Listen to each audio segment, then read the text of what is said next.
And now for a taste of things to come.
What is going on, everybody?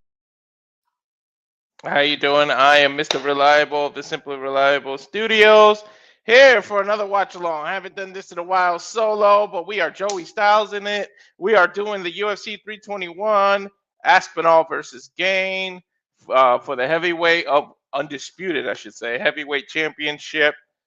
So sorry for a little bit of a late start. I was having some issues with the payment of the pay-per-view, but now that we are live, we are starting off in the, I believe this is the heavyweight division, as Aleksandar is making his way out to the what I call the fighter's pit.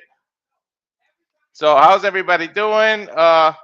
If you missed it last night, Nick, Statboy, and I did Game 1 of the World Series where Toronto Blue Jays took a 1-0 series lead over the defending champion LA Dodgers.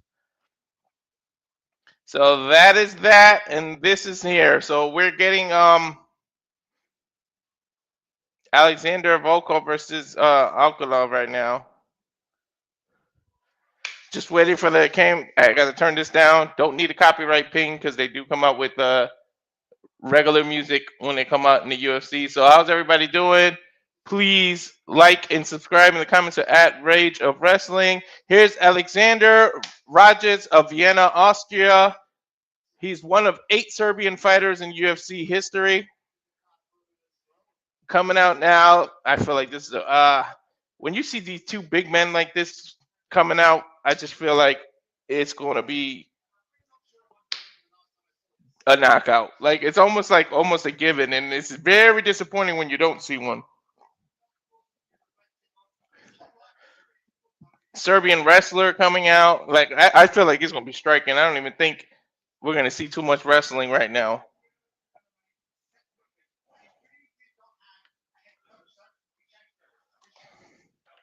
So we'll see. If you give me a moment, sorry, gotta put trying to work on the graphic at the same time. It's a little difficult when you're on your own, but I used to do this all the time.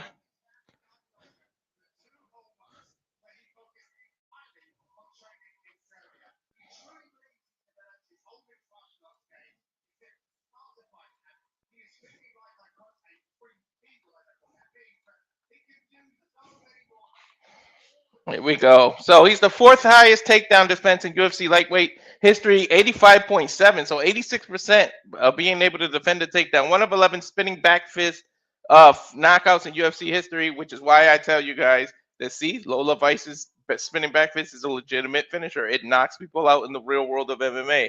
He defeated Clark for the first round TKO at UFC 231, which was way back in December. So we're moving up on the ranks, of course. This is a light heavyweight, which is 205 pounds.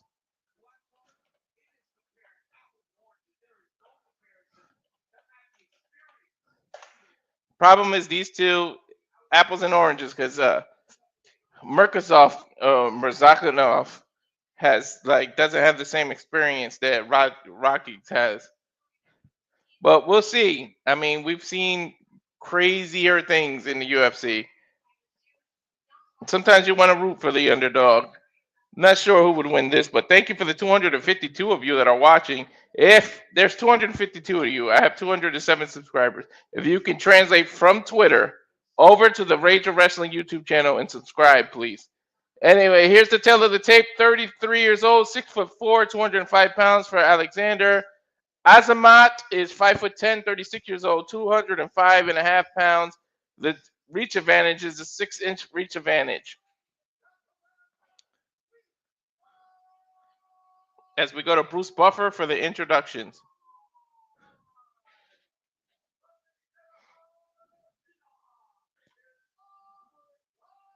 What's up, Charles? And for those that don't know why UFC is on early, is because they are live from Abu Dhabi.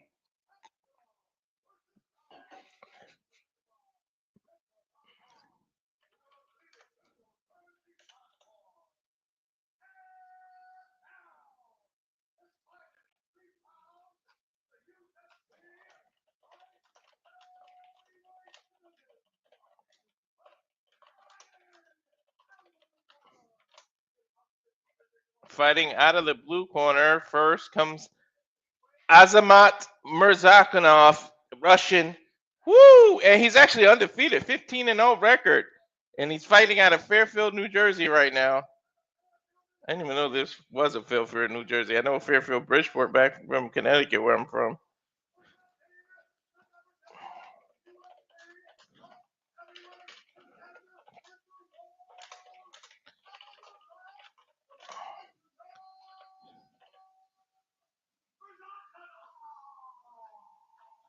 Woo! What's up, Safat? How are you doing, man? Let me try to edit this.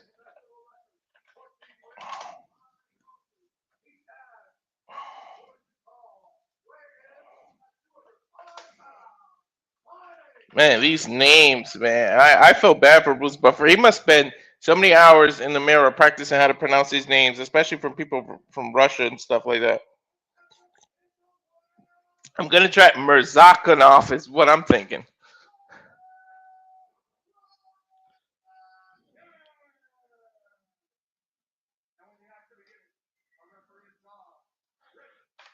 Referee Rich Rachel here. Not too familiar with him.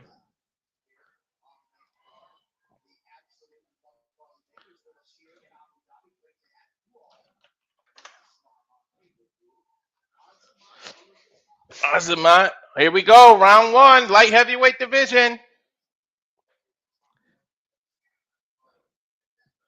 They come out. Of course, handshakes.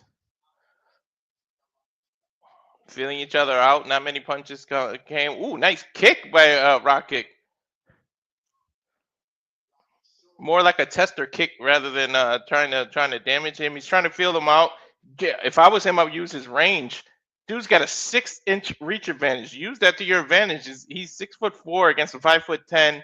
Height alone. Use your feet to kind of feel him at the end of your kicks to look for the knockout if you're gonna use the kick. But again, most Russians are wrestling based. So when you try to go for the kick and you lose footing, you are vulnerable for the takedown right there. You can get a hold of a single leg, a double leg right off the kick, and it's pretty much over, especially with big guy like this, 205-pound big dude. He looked like he probably rehydrated back to 240, 250. Rakić looked like he rehydrated maybe back 230 at best. He's still very fit and looking slim compared to Murzakanov. There's a takedown by Rakić, or attempt. He's got him against the fence, got double leg. What he needs to do is get under his head, under Murzakonov's arm, to try to get a lower base at the double takedown to take him down. He's got his arms way too high up, and he's only got one leg. He's got more of the body with the right arm and the leg on the left leg. That's not going to take down anyone. Got 3 minutes and 10 seconds here in the first round. Not much action. Nice stomp of the foot, trying to get him to loosen his balance. He hasn't ducked back down for the takedown. He's just riding the wave of putting Ciryl on the cage. And nice, Murzakanov knocks him back out and comes in with a few jabs. Murzakanov with a couple of jabs. Ooh, nice overhand right. I think he missed though. Nice low leg kick. Jab to the stomach by Murzakanov. That really backed up Rakić. And Rakić just did another body cut. Goes in for the single leg takedown. Murzakanov bouncing on one leg. Good takedown defense. Now what Rakić should do is trip him with that other loose leg. And there he goes. Exactly when I said it, he did it. He tripped him with the other leg, but immediately Murzakanov gets up. He dropped him on his face, though, when he did that.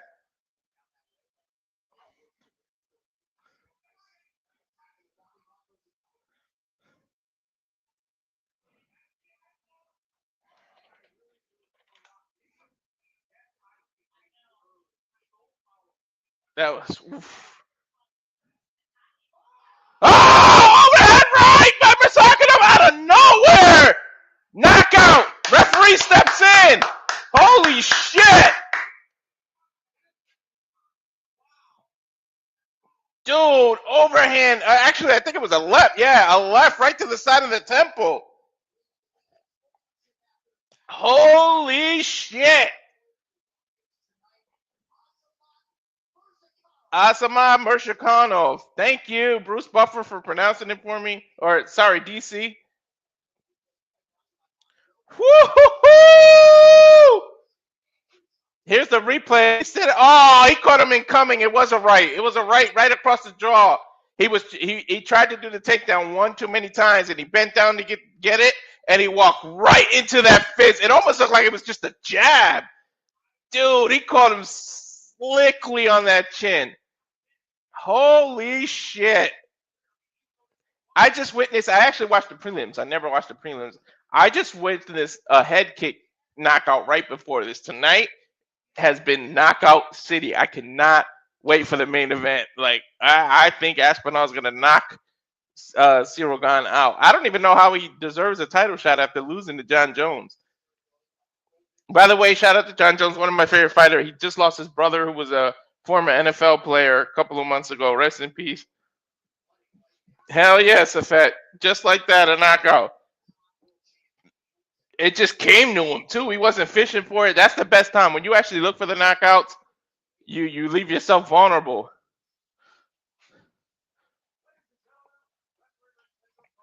We go to Bruce Buffer for the official announcement. 2 minutes and 13 seconds of the very first round. Knockout, continues to be undefeated. Now I see why he's undefeated. Holy shit.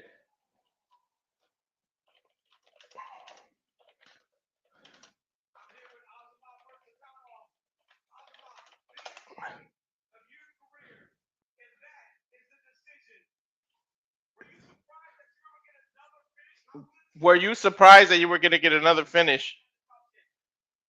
And how do you feel? You got to be ranked inside the top 10 now. He's answering in Russian. We got a translator here. He has the most knockouts since 2022 in the UFC lightweight heavyweight division.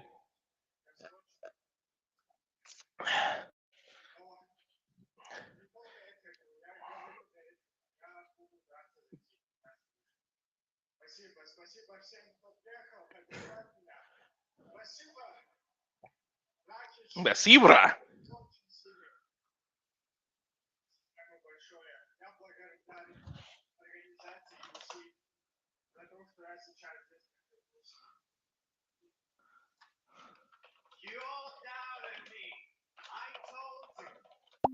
All doubted me. I told you.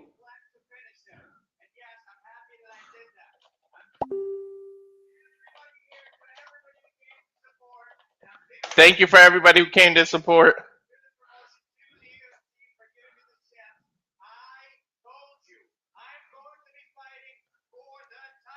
He says, I told you I'm going to be fighting for the title. Okay, it's a little too soon to be calling your shot, brother.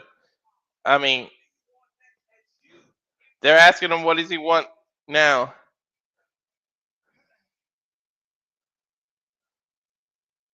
He hasn't answered.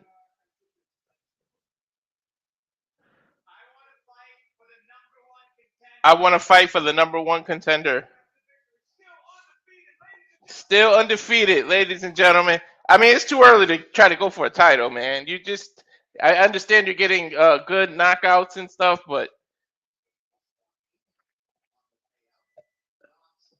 Pereira, that's a whole nother beast. You don't want to fight him too soon when you're not ready.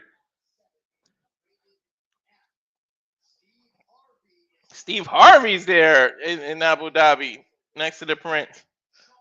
Jean Silva, number 10, MMA record 16-3.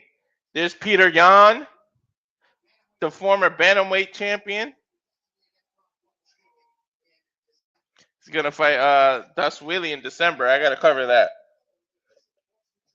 So we getting locker room shots now from Aleksandar Volkov. 38-11 record, ranked number 2 right now.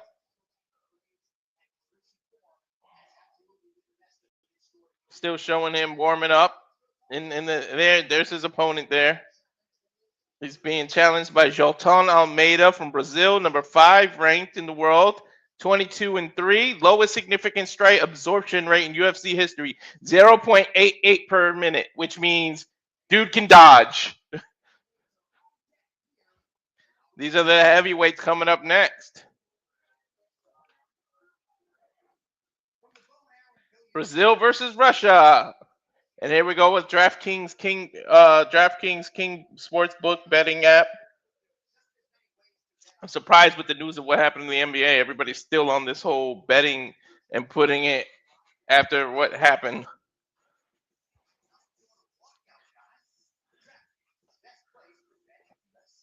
Put that in the comments. What do you guys think of that, man? That NBA news. Chauncey Billups, Terry Rozier, Terry Rozier is still an active player and heavily involved. I said this last night on the stream. Go back and watch it during the World Series. At the least, the silver lining for me is that the teams and the players involved weren't in the playoffs, or at least weren't in the finals. So I don't want anything to overshadow the miracle season that the Oklahoma City Thunder had, because had it been a player from Oklahoma City or any of the deep playoff teams, it would have been very bad. Look, worse, like 10 times worse in the NBA, because then it would have been looking like they purposely threw the championship games. So I guess it was insider knowledge and things like that. I don't know all the detail, but I mean, that sucks for the NBA. And I love the NBA. Out of all the sports, the NBA, besides wrestling and UFC, NBA is my favorite sport. Like, basketball is my favorite pro sport, and I just don't like that look on them. I mean, it sounds like straight stuff that happens in the movies, like some mafia involvement and X-ray machines. It sounds like some shit that Steven Spielberg wrote or something, or Martin Scorsese, I should say. So here we go. Volkov versus Almeida next. I like the flow. Thank you. They're not doing all this talk 1,000 times. They're just getting right into it, which is why I tend to try to start when the UFC starts, because there's too much damn talking. And thank you for the 907 of you watching. Please, if you're on Twitter, if you can go on over, I really appreciate it. Give the video a like on YouTube. Go ahead and subscribe to @Rage of Wrestling. I'd really appreciate it. There's the thing right there. Subscribe, please. I definitely need it. I've been stuck at 207 for a while.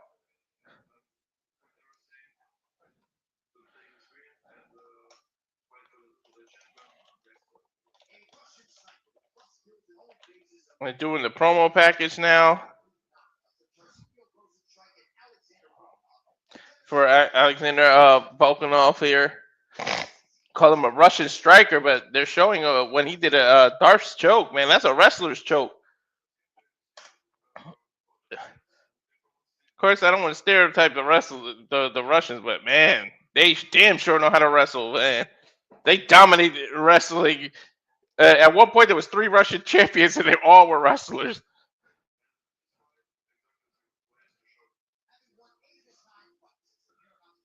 This dude has won 8 of his 9 last fights in the Contender Series for Jailton out of Brazil. So this looks like it's going to be a good matchup. We might see another knockout here. I know, Safet, I know you love knockouts.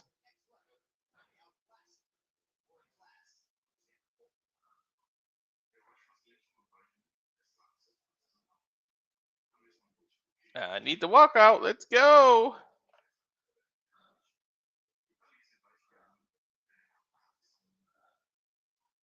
And there's the QR code for subscribing to Rage of Wrestling. For those on Twitter, please just scan. Go ahead and subscribe. Give it a like. If you can go over there, subscribe, and come back on Twitter to watch it, but I would really appreciate it. So this is the reason we keep doing this, is for this fanfare. We don't normally put everything on Twitter. It's normally on the YouTube channels. We do some special events on Twitter, like because I'm solo here on the UFC 321. That's the reason we put it on Twitter, to bring in the viewers. I wasn't going to have another person that can produce or anything, so we figured it was easier to put it on available everywhere so more people can get to it.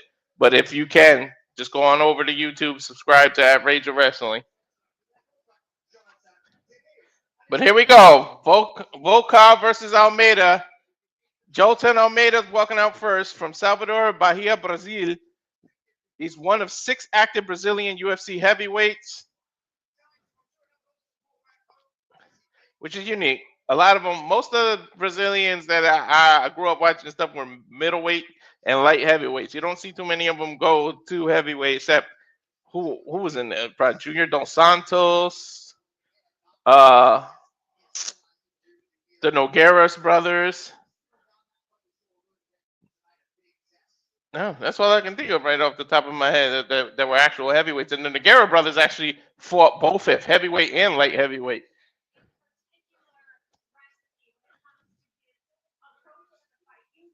Exactly. Just as I'm not a knockout person. I love grappling and I love submission.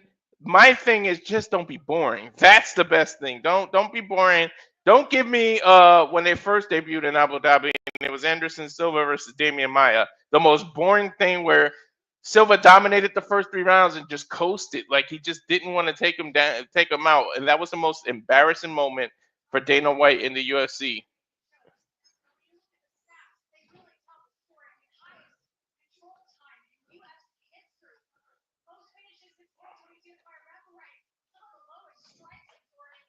Here's some stats on Almeida. The most finishers since 2002 in the UFC, which is 7. Highest top position in UFC heavyweight division, which means he controls from the top.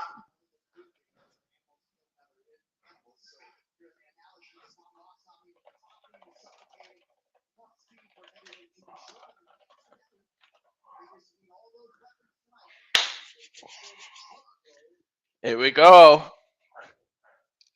These dudes are pressing too. I can't wait for the tail of the tape. They haven't showed it yet, but I'm gonna guess about 240 versus 250 pounds or so, somewhere around that range for each man. Here comes the Russian Volkov. He seems like he is super popular. Everybody's on their feet for him. Number 2 heavyweight contender. Must be keeping his eye on the main event after, because I mean, sheesh. Let's see. Volkov versus Aspinall could do some numbers. From Moscow, Russia, one of 3 active Russian heavyweights. And Ciryl Gane and him have fought. People think Volkov did enough to beat Ciryl Gane. It was a controversial decision there.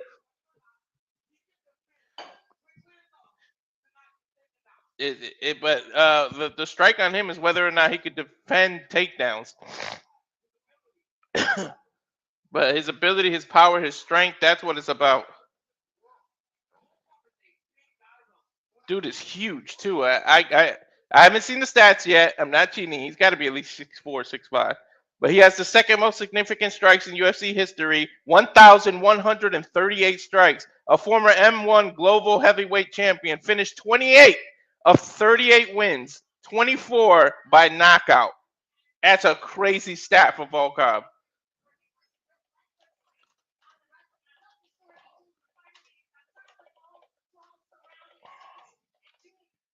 He's a plus 300 favorite to win.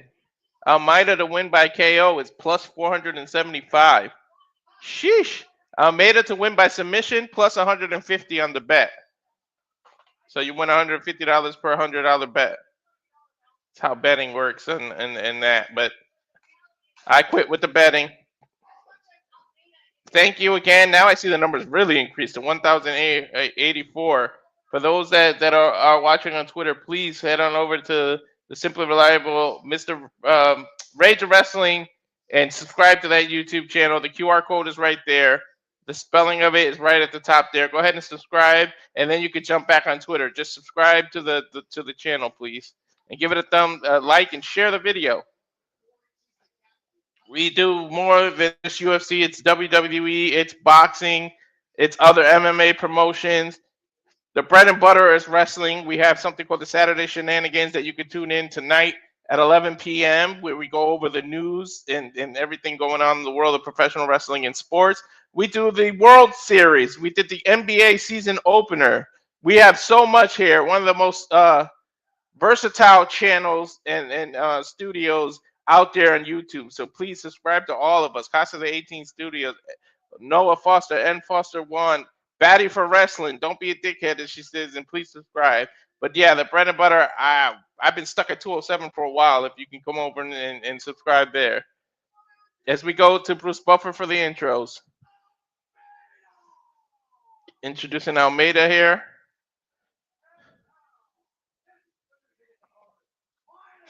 Yeah, you this is why you do the threat of takedowns and submissions to set up the knockout. You get them fearful of you taking them down, and then they drop their hands to try to block you from taking down. That's when they leave their chin vulnerable for knockouts. It's all in the brain there.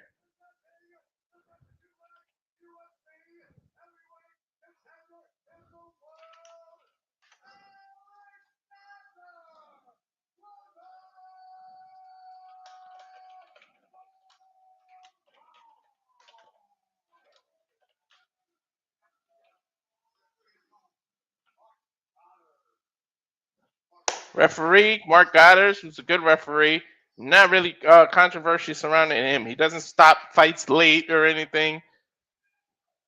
Not like Mario Yamaguchi, whatever his name was. If you guys remember him, whew, that was the worst referee UFC has ever had. And immediately takedown by Almeida. Like literally, they shook hands and he went for a single leg takedown and he got it.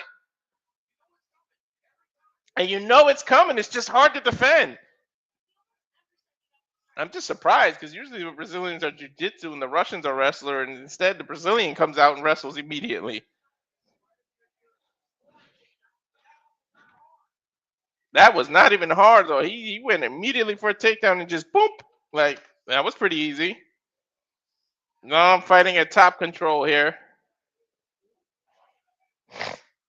Ooh, elbow by Volkov from the bottom, but he hit the top of the head.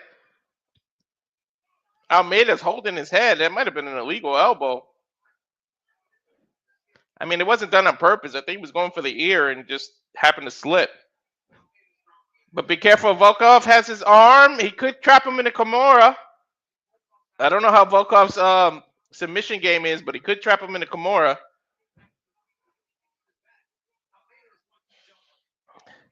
Almeida doing the smart thing, trying to counter Volkov's power by just doing takedown and wrestling and wearing him out, negating his power. You don't want to stand up with a man like Volkov. So Almeida doing the right thing. If he jumps over and releases his leg out, he could get side control. He could set up for a Darth's choke. And that's what I think he's setting up because he's digging his shoulder right into the chest of Volkov. And if he digs his shoulder the right way, jumps off over the side, he's got an opening for a Darth's choke. Especially the way his hands are positioned around his neck right here. But I think he's just trying to hold his weight down, not let him get up. Man, if you guys are watching along on ESPN pay-per-view, there was a lot of blood. That was the second fight of the prelims. There was a lot of blood there stained on the mat. Volkov trying to get up from underneath. He just can't get Almeida's weight off of him. That's how you start to get up, though.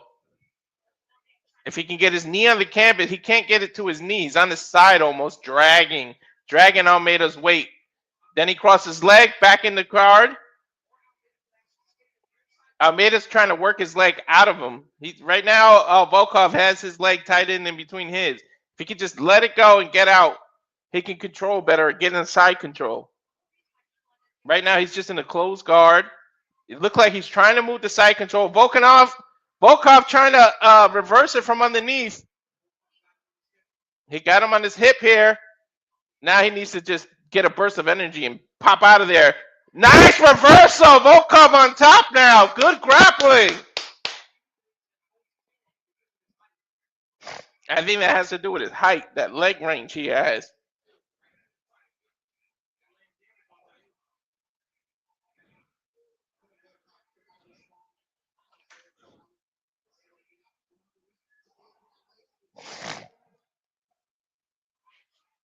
Volkov on top now. And Almeida just will not let go of his leg. He crossed his own legs around the leg of Volkov, and he's trying to reverse the position. But now these elbows from Volkov, and remember, the 12-6 elbow is now legal in the UFC.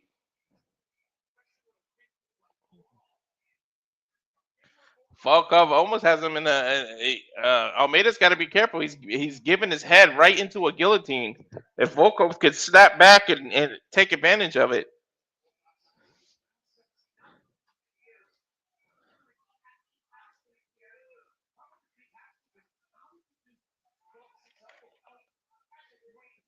I mean, he could do the 12-6 elbow right now the way he is. Like, he's vulnerable for it. It's legal now.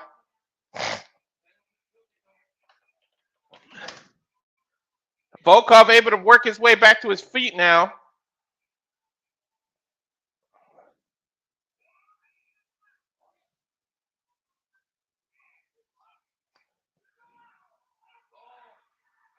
Punching from the top here. Volkov patient, never in a rush. They're putting their foreheads on one another right now. 23 seconds left. I think the referee's going to stand him up. Oh, no. He was telling him to let go of his glove. 15 seconds left. Oh! 12-6 elbow by Volkov. Completely legal, as I mentioned before. That's what you need to do to get him off of you. Just a battle on the ground. These little punches from underneath right now. I mean, it don't seem like it's much strength involved, but those are effective to wear you out later. And there's the end of the round.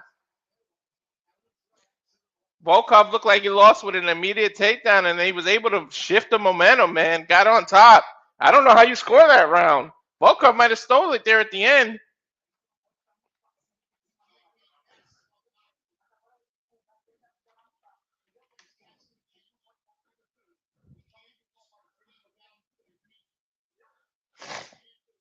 Trying to hear what the corner is saying, but of course it's in Portuguese. I can make out some words because of Spanish, but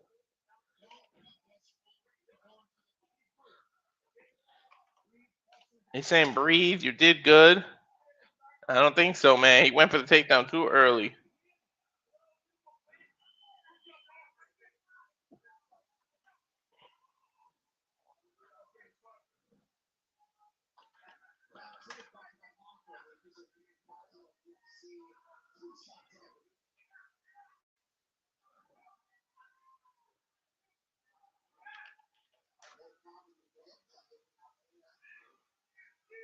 Beginning of round 2 here.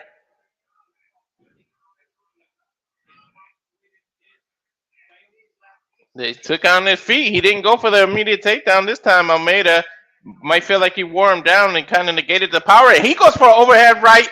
Felt the response by Volkov and immediately went for a single leg takedown and got it. Full guard now. It's just a different way of taking people down, what he did. The crowd booing because they want to see a more exciting fight, but I mean, I get it. I get why he's not doing it. He's not going to risk a knockout.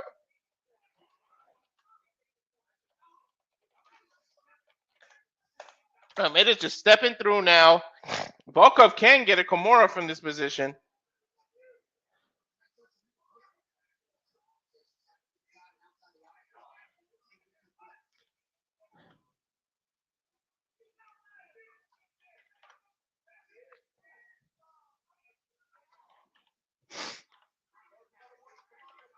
Referee telling them gotta work. They are kind of just standing there. Some referees stand you up pretty quick. I think the rule kind of changed on that a little bit because they don't stand people up as quick anymore. Referee's looking in there. I don't know. It looked like he's threatening to stand him up, but Volkov is working from underneath. He's throwing elbows, and Almeida is fighting for position. There's no need to stand him up right now.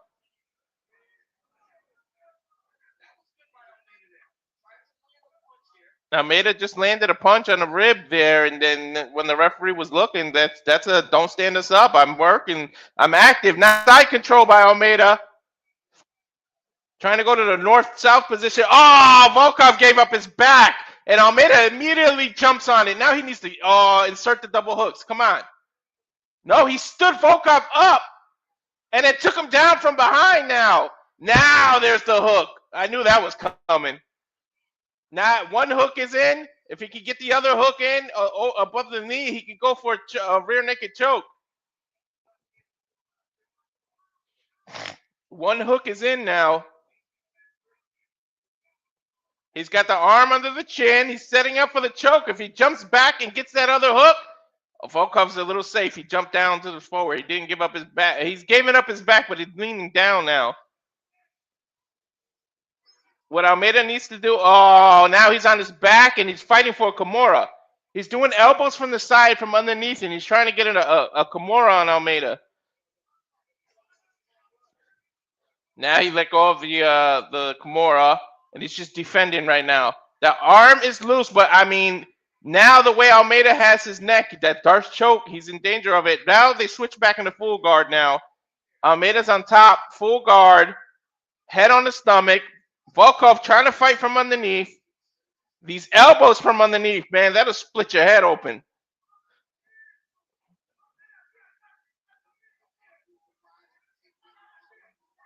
Referee standing them up. They stood still for too long. A minute, 30 seconds left. Second round. They stand him up. Almeida immediately goes for another takedown and gets it. Double leg takedown right in the full guard. So there was no point of standing him up.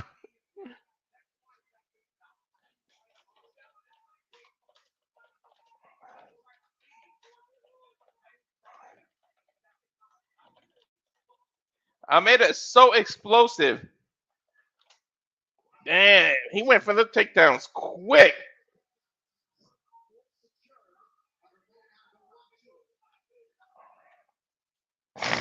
Yeah, good grief indeed, man. That was quick, man. The speed at which he got that takedown was ridiculous. And again, I'm thanking all 1,500 of you that are watching. The majority are on X. Please subscribe to our Rage of Wrestling. Get that QR code, scan it. It should take you to my channel, and hit the subscribe, like, and share it, please. We need your support if you want us to continue to do more videos like this. Again, we don't usually use Twitter. We usually exclusive to YouTube. We just did certain special occasions on Twitter, so please go ahead and subscribe to Rage of Wrestling. You can subscribe to all of us, but please subscribe to Rage of Wrestling. Get these numbers up. I'm trying to get monetized.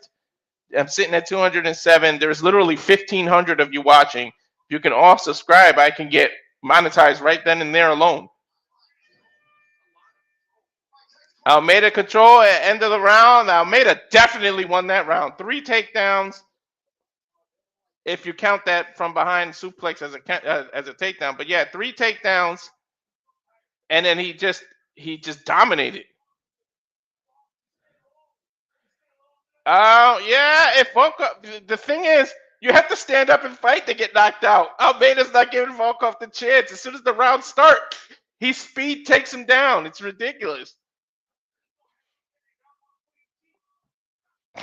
What I would do is use the knee. Honestly, if this guy's going to continuously dive and go for takedowns, you prep yourself for it. And when a takedown comes, hit him with that knee. Like that, and the guy, he'll run right into the knee and you'll knock him out.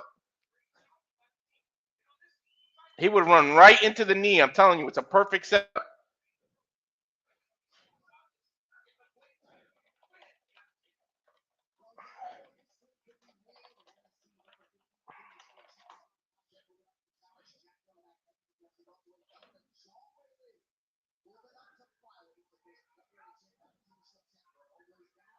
There we go. Beginning of round 3. They shake hands. Let's see how long Almeida goes for the takedown. I'm telling you, Volkov set him up for the knee. Volkov trying to a couple of jabs. Almeida immediately goes for the takedown. Volkov cannot defend the takedown. Oh no! Now he's got Almeida's leg. Trip him. Oh, he's got to do stomp on that left foot and trip him from the inside, and you got the takedown.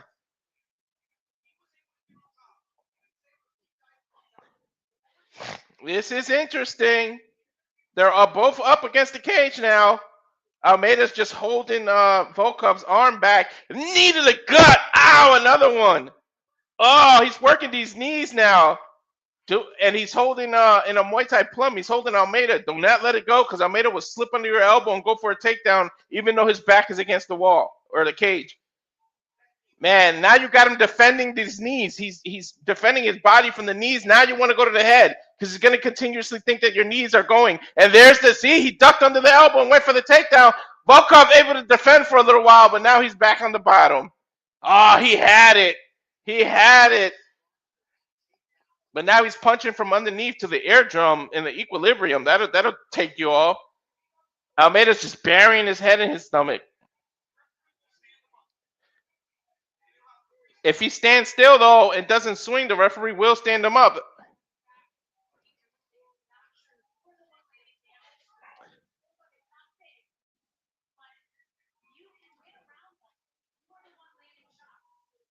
Hell yeah, it's a fact. Here's the takedown again.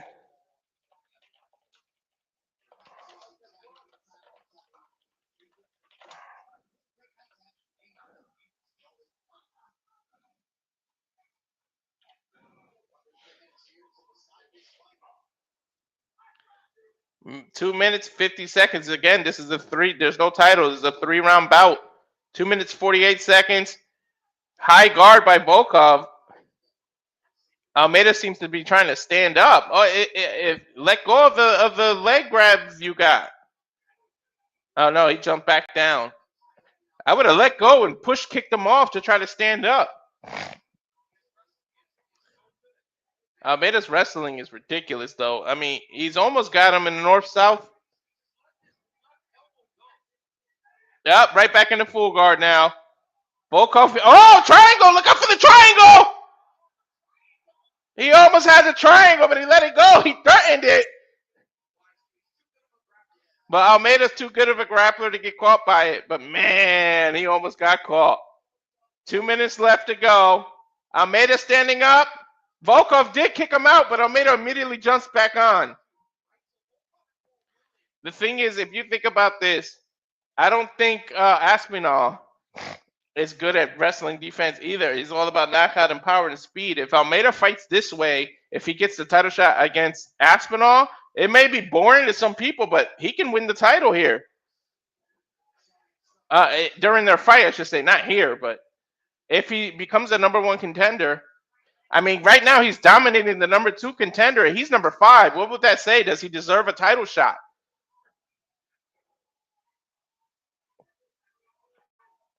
Almeida from behind, got the single hook.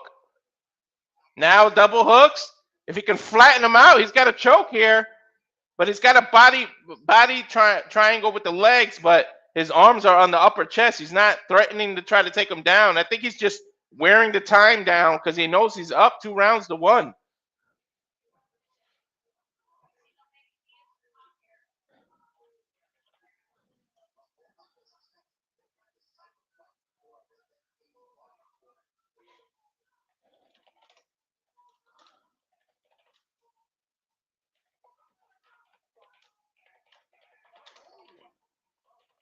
Whoa, 35 seconds left and he stands him up. Ah, that's a bad call. They were working. That's a bad call by the ref. They were working. And immediately Almeida goes for the takedown again and gets it. But look out for the guillotine. No threat by Almeida. Almeida's bleeding on the back of his head from all those little elbows. I don't know what the point of standing him up. You know he was going to go right back into that. Almeida definitely has to work on this, man.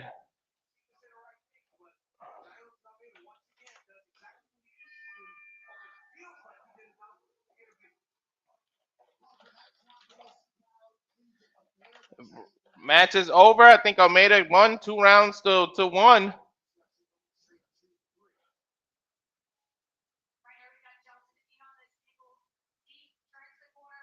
It should be 29-28, in my opinion.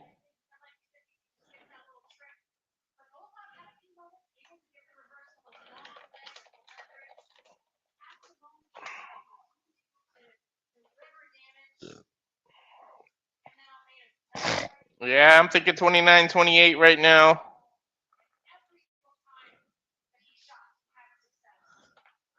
Dude, Volkov really needs to work on his wrestling. He could not defend a single takedown. Almeida had 100, literally 100% takedown rate. That's ridiculous.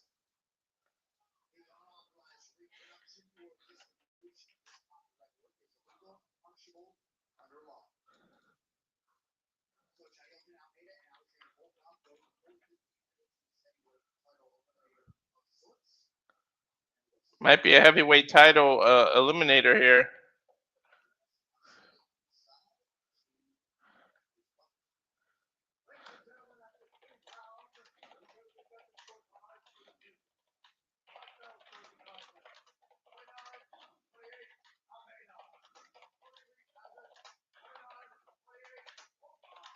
Wait, one judge gave it 29-28 Volkov, the other to Almeida 29-28. I got the right score, but this is going to be a split decision. They gave it to Aleksandar Volkov. That is complete bullshit. Oh my God, what were these judges watching?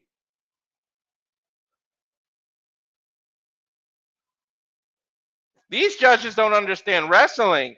Winner by split decision, Aleksandar Volkov. You did not do enough. You look at your blood.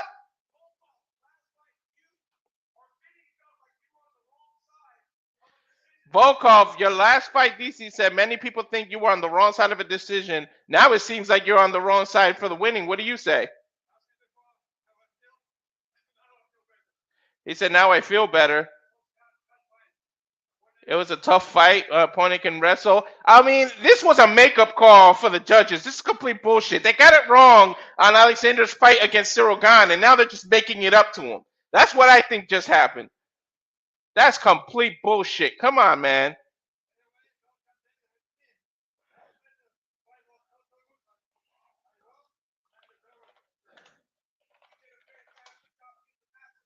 This is crazy. That is 100% bullcrap.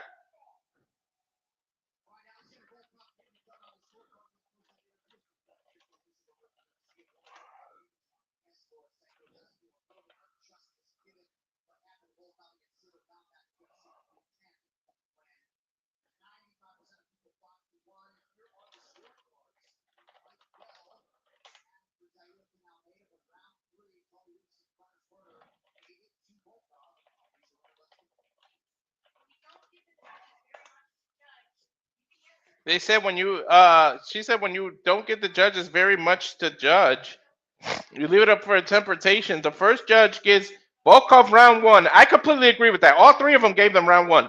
That I agree with. He won the first round. But to give him the second and third round makes no sense. He literally was taken down 3 times in the second round. How is that a victory? Man, the integrity of these judges, man. I'm questioning that. Sheesh. Carlos Ulberg, number 3, MMA record 14-1. They're showing people Wayne Rooney, 5-time Premier League champion and UEFA Championship League winner. So that's football, like soccer.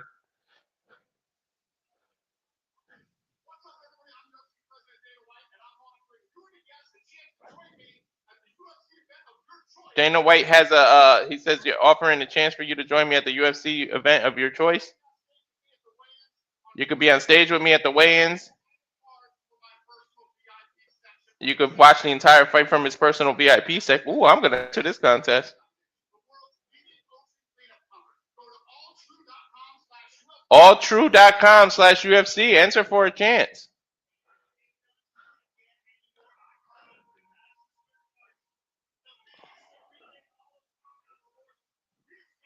Now we're getting advertising from MSG. November 15th. UFC 322, Madison Square Garden. I love the fact that that became legal in Madison Square Garden.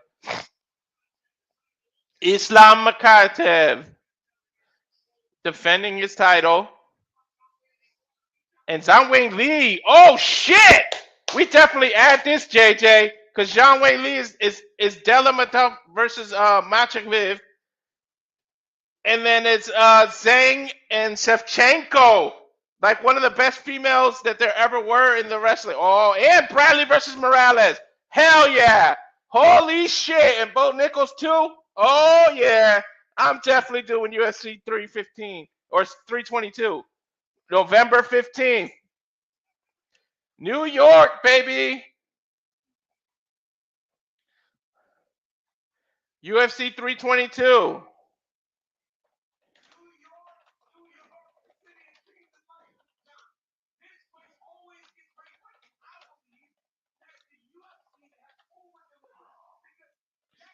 Holy shit.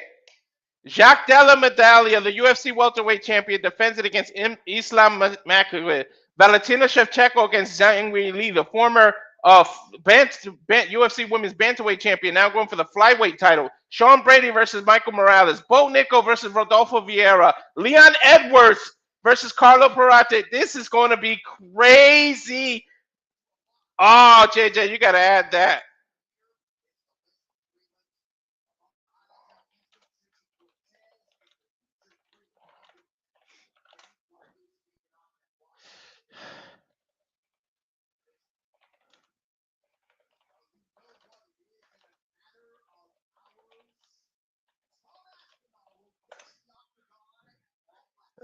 We're getting some locker room shots of Tom Aspinall getting his hand wrapped. Dude, damn, Tom Aspinall looks bigger than ever. Holy shit. UFC MSG November 15th. Hopefully JJ adds that because holy shit. Shevchenko defending that title again against Sean Wei Li. I can't wait.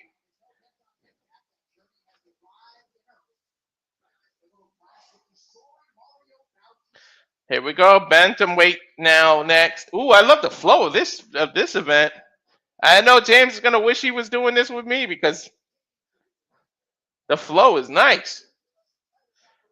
Here we go. Bautista versus Nurmagomedov. This is, you gotta believe this is a bantamweight #1 contendership. Whoever wins this is gonna go after the champion. Mario Bautista saying biggest fight of his career.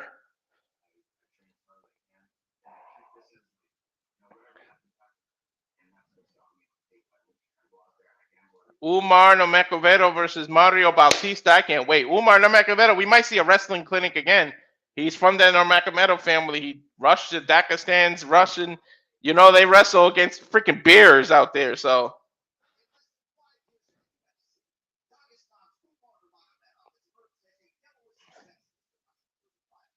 £135 bantamweight division. Nurmagomedov is merged as a huge superstar so far. This might be a title contender elimination bout.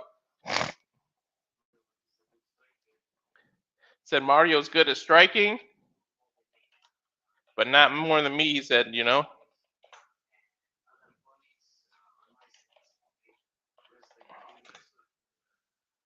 Ooh, this might be Marab Davashili's next opponent. Arizona Mario Bautista is riding a streak. They said that no one has caught as much fire as he has.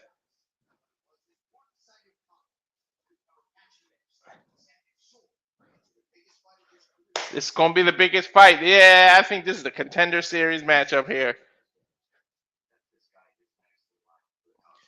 Said Bautista thinks this guy's next in line for the title shot. So if I can beat him, that should go to me. Here we go. Title elimination bout, in my opinion. Bautista's making his way out first.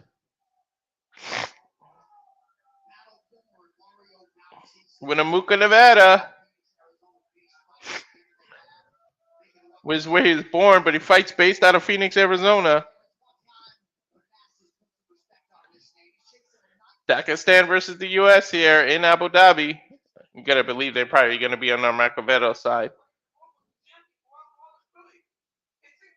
Davishvili's got it. I don't think he's in the crowd, Marab, but I would really pay attention to this bout because I think you're looking at your next contender.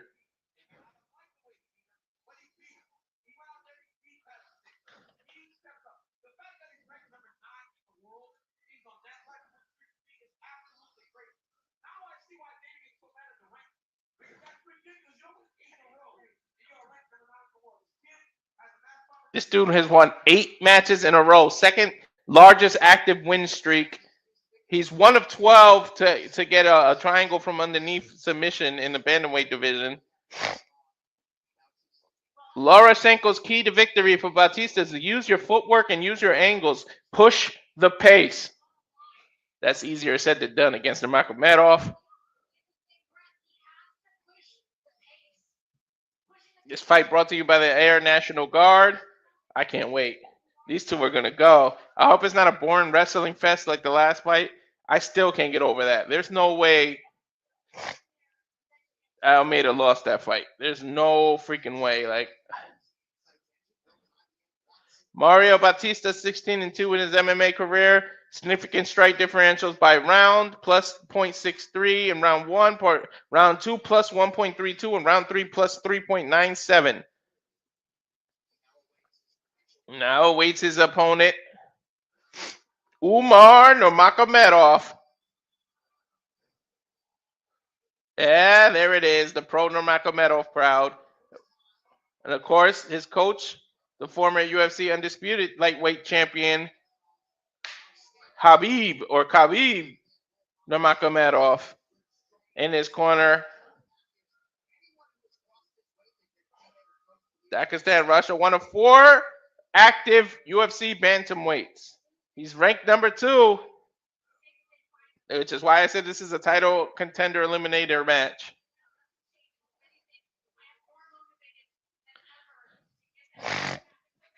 Let's see if he does his boy Khabib proud. He's the 5th highest significant strike accuracy in bantamweight history at 56.7% accuracy, 21.7 UFC takedown ratio, 21-7.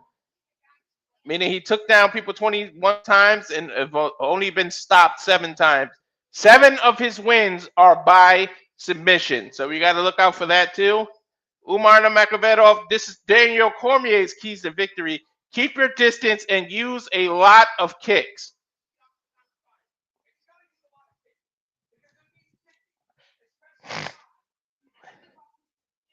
Dude, I can't wait till this bell rings. The Nurmagomedov is in what I call the fighter's pit. I don't know what they call that before they enter the octagon. They check their mouth guard. They check the gloves and everything and make sure you got a cup and let you in. I just call it fighter's pit. The Nurmagomedov coming in. The crowd is on their feet. Both men seem to be very confident.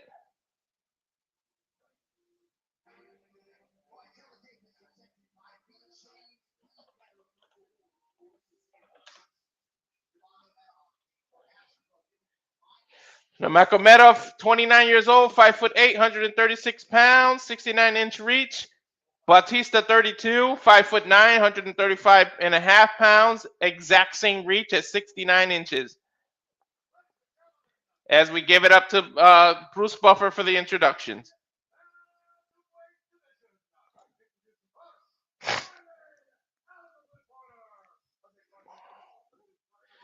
Introducing first, fighting out of the blue corner, 16-2, Phoenix, Arizona. He's a plus 455 underdog, 4-1 as a UFC underdog.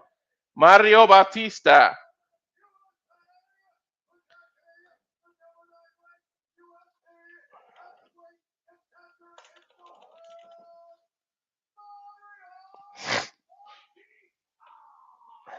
Damn, 4-1 underdog. Sheesh.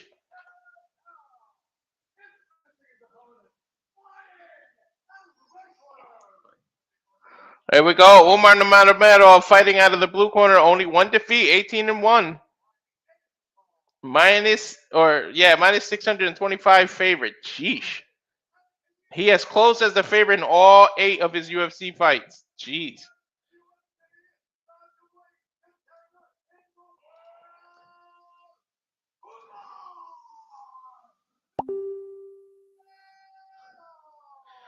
Umar Nurmagomedov. Here we go. See how long before he takes a takedown.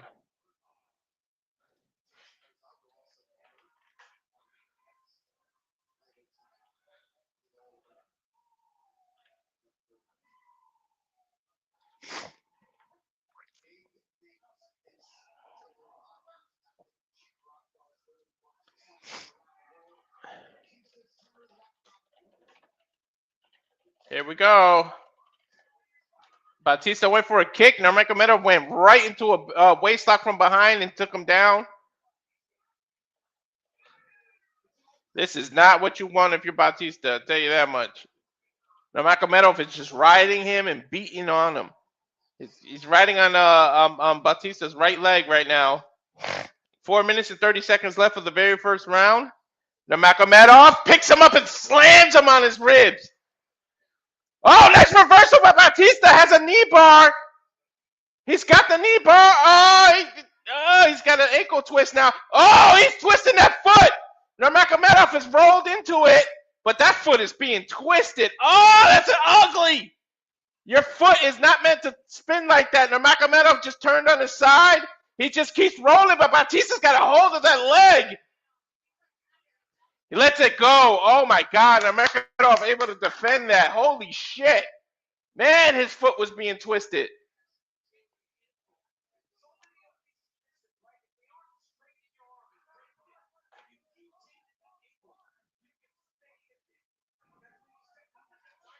That is crazy. Yeah, he survived that.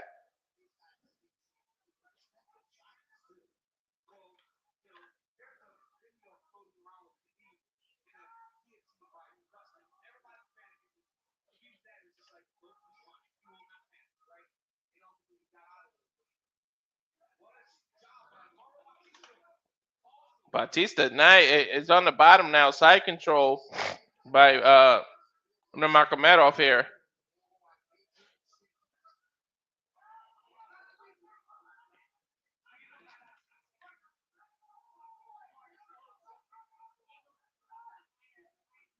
Nurmagomedov kind of has a guillotine put in.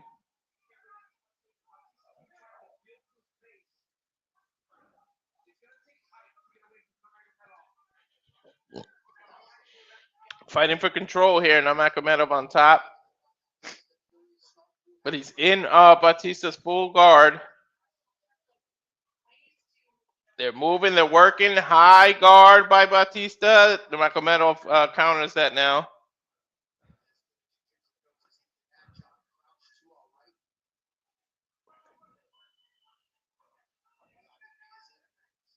Nurmagomedov trying to work. What he's doing is working Bautista up against the cage, so he doesn't have much room to escape, and then try probably a Darce choke or explode to side control and get an arm bar because he's working in the side control now.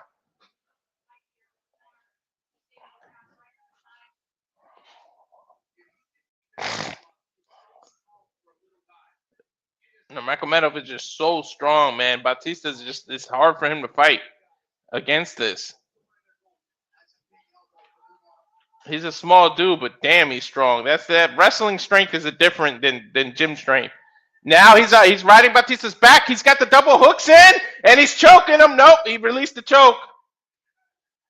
Bautista's using his arm as a balance. He's trying to flip forward. I know what he's trying to do. He's trying to roll out of this position, but now he rolled right into Nurmagomedov's back. He's got the arm triangle in his body, squeezing the oxygen out, and then he's going to try to go for a rear naked choke on the chin. Bautista has got to fight Nurmagomedov's hands. Bautista's trying to defend the hands. Exactly what I was calling for. But man, that body triangle's in deep. That restricts the breathing. Hi, honey.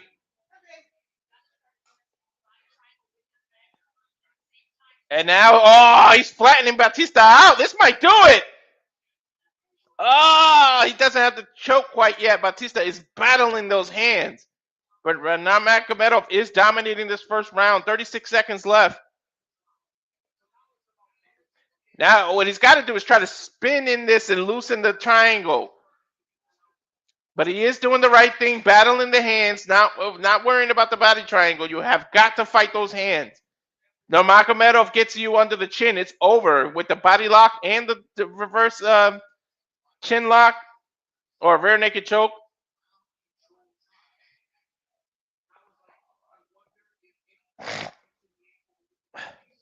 I still can't believe that he survived that ankle lock. There's the end of the round. That looks good to the judges. That should be a 10-9 round to Nurmagomedov, but we already saw bad judging today.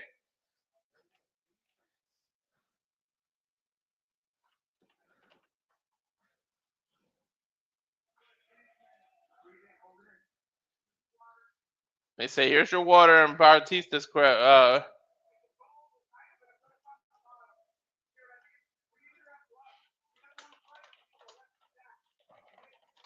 he doesn't want to fight. He wants to wrestle is what they're telling him. A little movement, then go. Little movement, then go.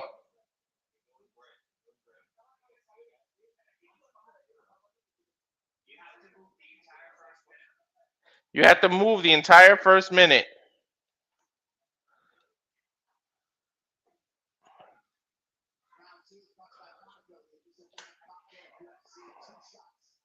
Here we go.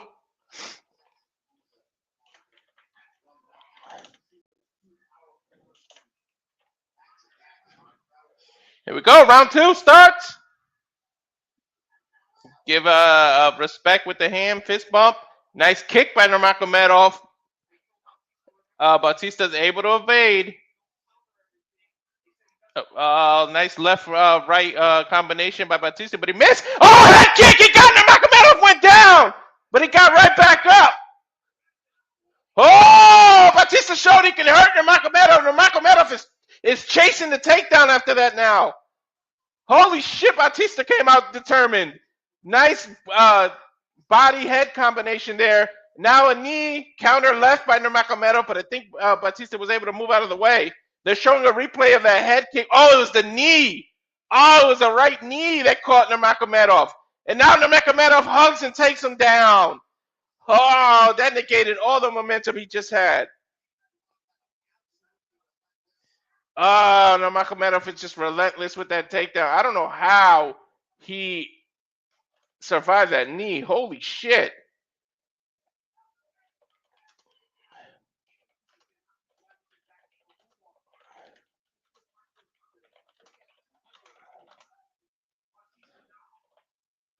Now Nurmagomedov working from side control. Now he throws the hooks in, pulls them on his body. Now he's working from behind, but Bautista's on top of him.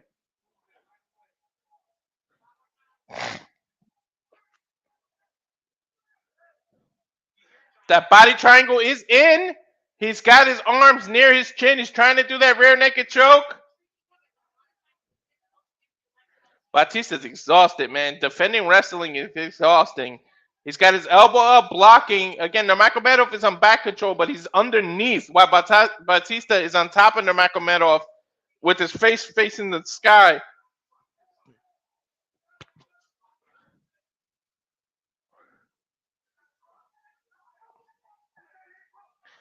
Bautista able to work his way to his knee, riding, and he rolled the cage to get up.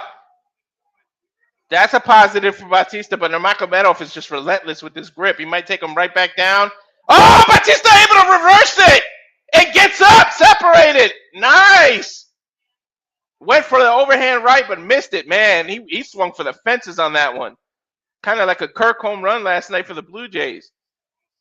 Now Nurmagomedov using the jab to get Bautista to back up. Bautista goes for a takedown on Nurmagomedov. Are you crazy? He lets it go. Couple of shoulder jabs underneath the chin of Nurmagomedov, which is completely legal. There's the kick, but then the takedown. Yep, you don't want to kick against Nurmagomedov, man.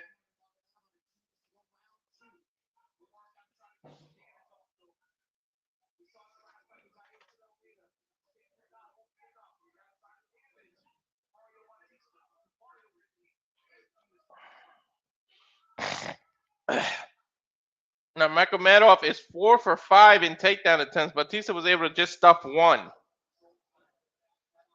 And yes, Afet, this is definitely close, this one. This one's close.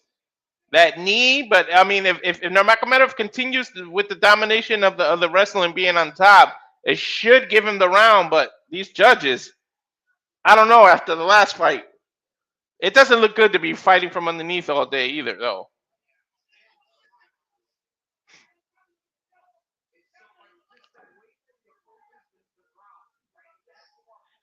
That Darce choke is coming, man. He is setting that Darce choke up.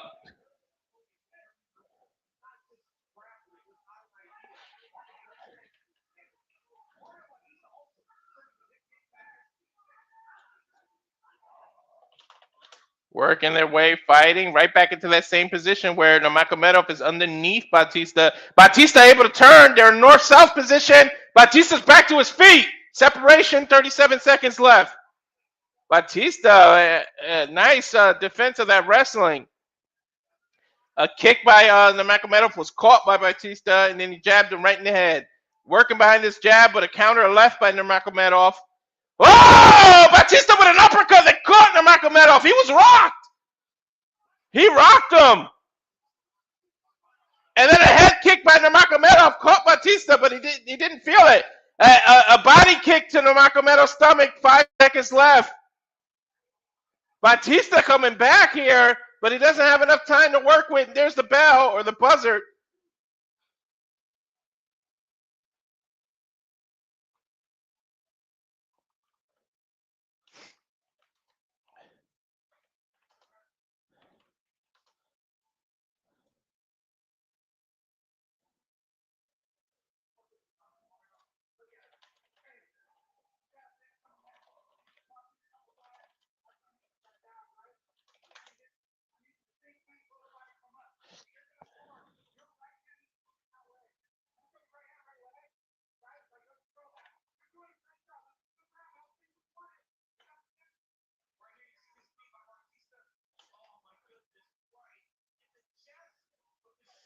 They're showing a replay here.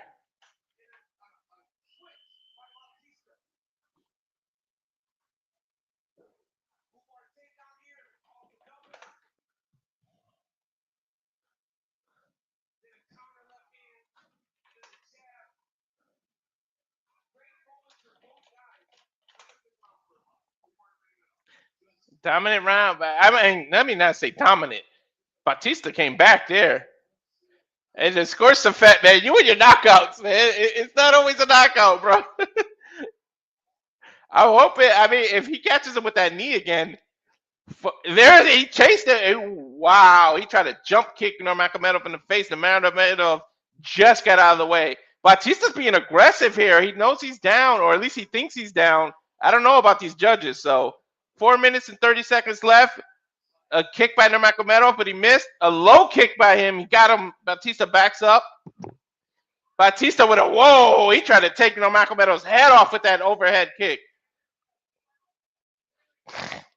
Couple of jabs to the chest by Bautista. Nurmagomedov with a leg kick, but he telegraphed it. Bautista answers with a body kick. Oh, 1-2 by Bautista, but Nurmagomedov able to respond. Bautista's just in there, in Nurmagomedov's face. Nurmagomedov able to, or willing to strike. Oh, he caught Bautista coming in right in the nose. A little bit of blood coming out of Bautista's face now.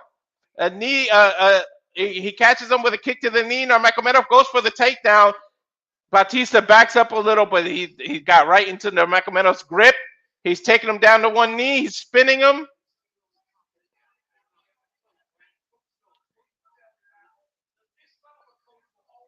He's got a waist lock from behind here. Couple of knees. He's trying to get that body triangle in, but Bautista's like up against the cage. Not a lot of room to work with.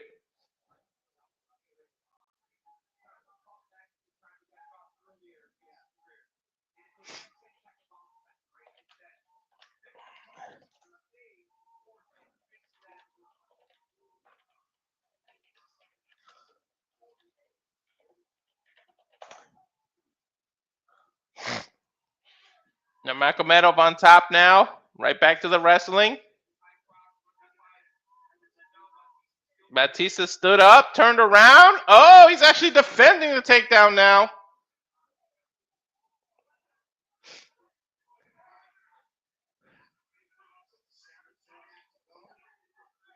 Nurmagomedov, double leg takedown. He got it. Bautista fought immediately.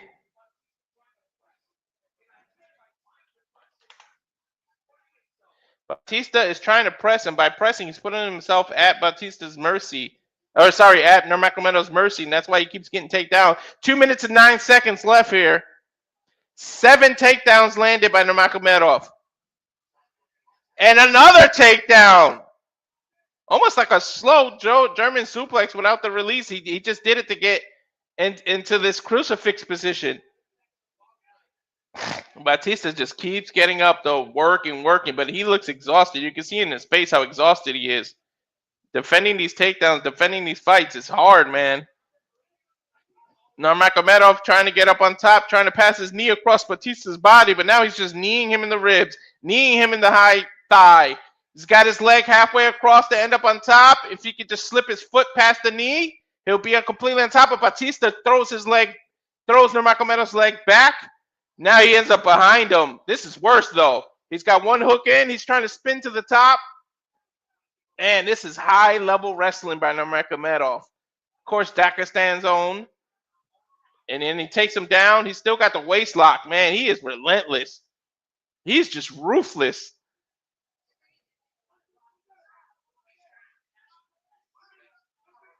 "58 seconds left. Bautista's got to do something, man. You got to give it all out. He's separated, but Nurmagomedov grabbed him again. But you got to be careful chasing. You can get caught chasing. 10 takedowns so far. 40 seconds left. Nurmagomedov going low on the bridge. Now he's just holding Bautista. Just waiting for Bautista to make a mistake so he can take him down. Bautista able to spin out. They're both back to their feet here. Waist grab. If he can break the wrist, he can do a spinning elbow off of this. Trying to go low. Nurmagomedov goes for the low double leg takedown, but he actually missed. Bautista pushed off. They're both back on their feet. 10 seconds left. Just swing, Bautista, swing. Knee to the stomach. Bautista is swinging for the fences. 3 seconds. 2 seconds. Jumping high kick misses. And Nurmagomedov puts his hands up. It's over. I think Nurmagomedov did enough, but we saw what the judges did earlier, so.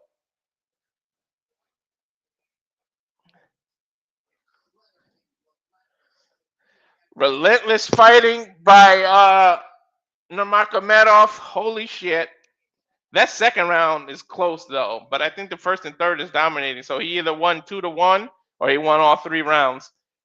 That second round was very, very close. It'd be interesting to see how these judges scored it.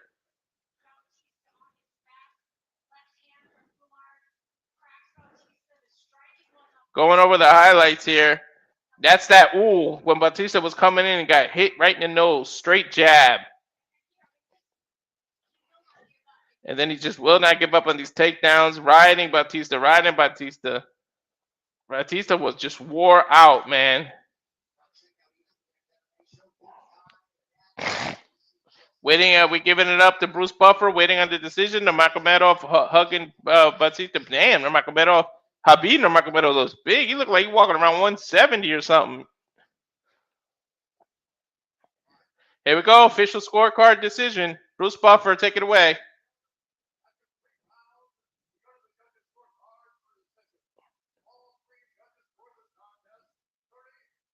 All three judges scored 30-27 for the winner by unanimous decision. Nurmagomedov won all 3 rounds on the judges' scorecard. That second round was whew. And here comes DC interviewing his boy Umar. Well, they're hugging first. They're hugging. Everybody's hugging, showing respect to one another. Umar with a fantastic fight. A tough, gritty fight where you had to use all your resources.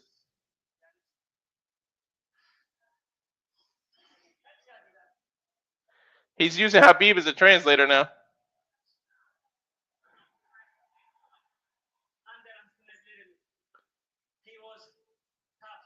He was tough. He's out of breath, man. He can't really talk. He's so out of breath. Mario Bautista kept getting to his feet. You showed your improvements in your game. Put your full game on display. It's translating Russian to him.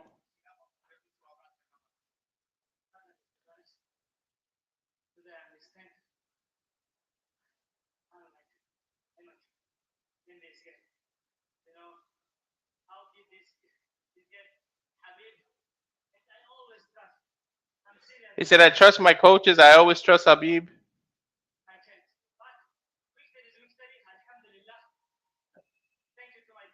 Thank you to my team. Thank you to my coaches. Thank you, Abu Dhabi. Love you guys. Thank you so much. December 6th, Peter Yang in Diswali.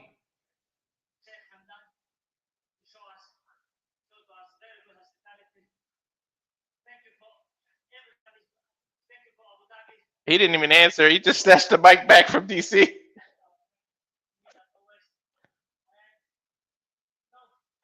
Again, thank you for all 2,023 of you watching. 2,000 of you are watching on X or Twitter. If you could just scan that QR code, subscribe to Razor Wrestling, get the video a like, share it. We don't normally put this on Twitter. Get the subscribers up. We need you. So if everybody can just translate, there's literally 2,028 of you. If you could just switch over to YouTube, hit the subscription button, it'll help me immensely. Create more videos. If you like what we're doing, the QR code is right there. Thank you very much.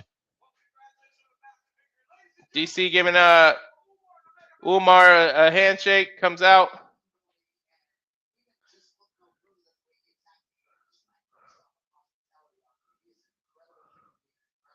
They're posing now. Habib wants a picture with DC. You know they're like best of friends. I need like a sitcom from Habib Nurmagomedov and DC. Like I think it would be funny as hell.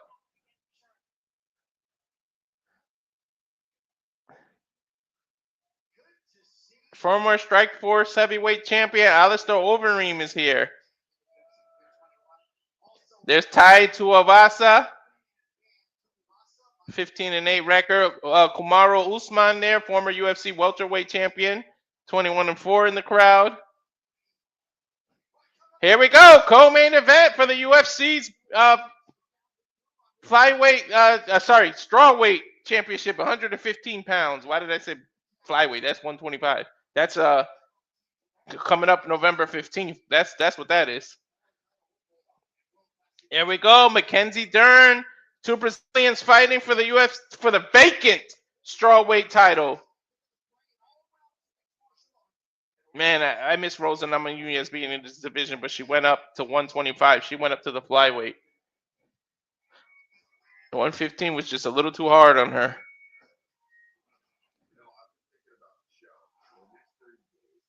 Why are they showing a commercial on pay-per-view?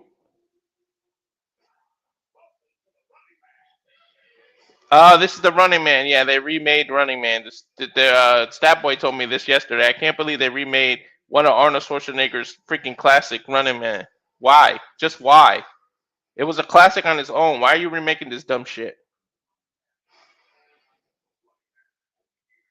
November 14th in theaters. The day before the next UFC.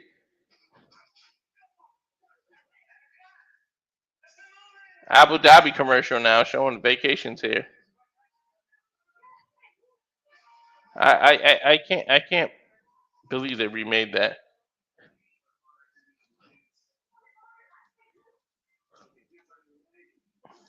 But here we go. Jandiroba and Dern, the second fight. Here we go. Now we're back already.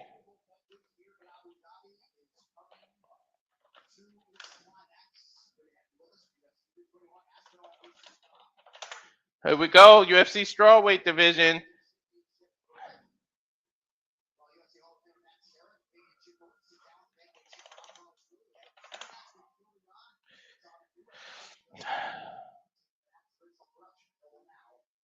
Mackenzie Dern won decision, the 3-round decision in their first fight. Wasn't close. It was a dominant a win. But she won by decision the last time. So this is the rematch, but this time the vacant title is on the line. So Virna Jandiroba is 22-3-0. Mackenzie Dern 15-5-0. Showing Mackenzie Dern's last that armbar when she won her last fight. She said there wasn't many videos of Jandiroba, so I didn't know too much about her. It was a great fight. I thought she would maybe want to go to the ground more. They're showing the highlights of the first fight here. Damn, that was a beautiful uppercut. She said she felt like she did enough to win, where she did win.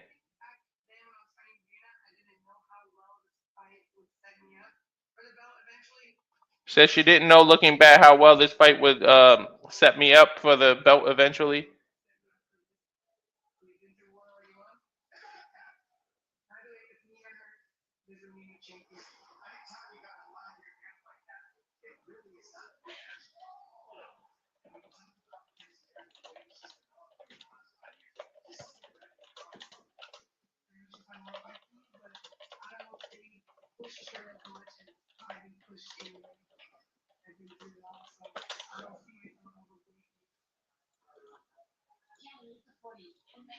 Fighting helped me build my identity.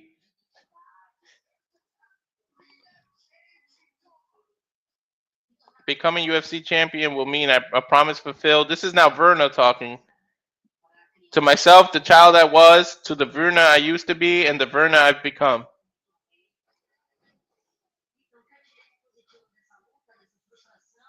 What I've learned from the fight is what I needed to improve on and be more aggressive.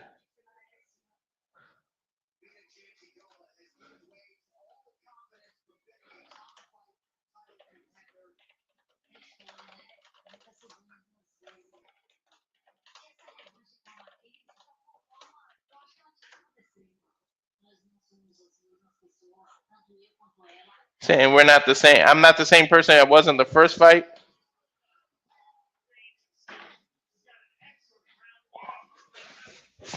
She's got an excellent ground game, said Joe Rogan. I know that I followed every step to be here. I think it's the perfect moment, the perfect scenario for me to go to this victory. It doesn't get any better than this. Long time coming. 2 Brazilians. Somebody's walking away with the vacant strawweight championship.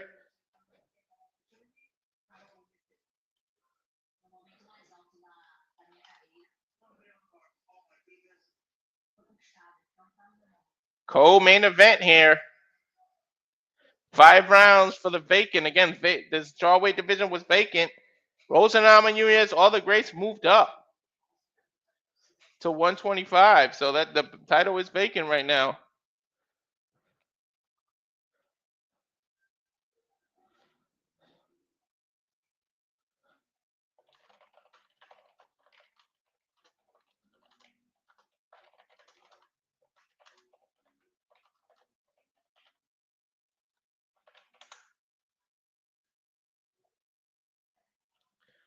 And again, 2,100 of you. are over there. Please, I know I keep saying it, but please scan that QR code. Subscribe to Rage of Wrestling. Just get these numbers up. If you enjoy this kind of content, we also do baseball, the World Series. We do NBA season openers. We're going to do the NBA finals. I'm sure we're going to do the Stanley Cup finals. We do all the professional wrestling and other sports. We do Saturday Night Shenanigans, which is like a news recap fun. We do karaoke's. None of us can sing. That's what makes it funny. Well, there's a couple of people that can actually carry a tune. But the funniest one, when we can't sing and we're forced to sing for making fools of ourselves for donations. But yeah, if you could just subscribe, there is literally 21 of you. I'm at 207 subscribers. If all of you move over and subscribe, that'll put me over the hump to be monetized. So if you could just go on over and subscribe and like, share the video, please. Thank you. As Mackenzie's making her way, a tremendously well-rounded mixed martial artist. She's made her way to the fighter pit. There goes the shirt. Last minute Vaseline and checking. There's the mouthpiece.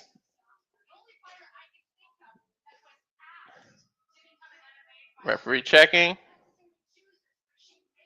Gotta check the gloves.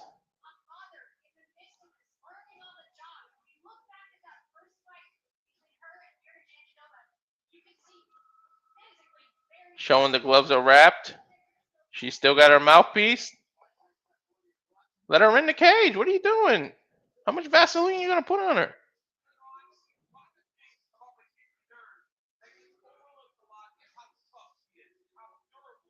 Showing the gloves. Lift it up. Hair's okay. Yeah, let her in. Mackenzie's now in. Most submissions in UFC strawweight history with 5. Second most performance awards in the UFC strawweight history. She's got 7 $50,000 rewards and 2-time Brazilian Jiu-Jitsu world champion.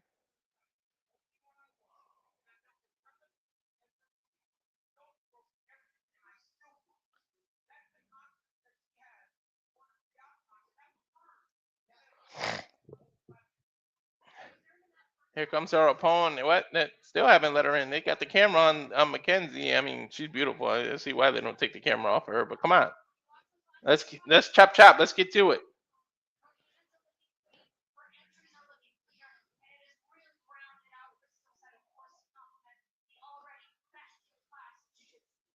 Man, these entrances take forever. Let's go. Mackenzie believing that the longer fight benefits her. Now that it's a 5-rounder instead of a 3-round, will only benefit her. Lights go out.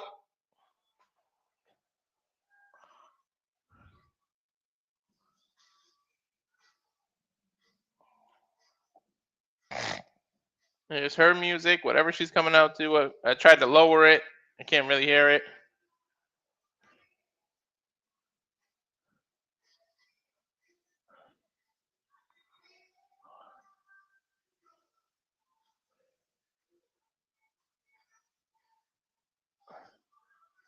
Oh, I can see clearly now. That's what she's coming out to.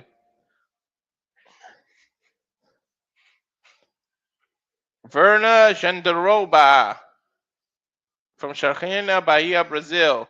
Looking to become the second Brazilian UFC strawweight champion, as Jessica Andrade was the former champion. She's the only one left of the last few champions that's still in the strawweight division. Everyone else moved up to 125 to the flyweight.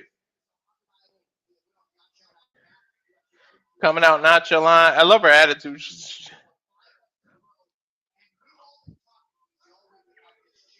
I know it's hard for them to make 115, man.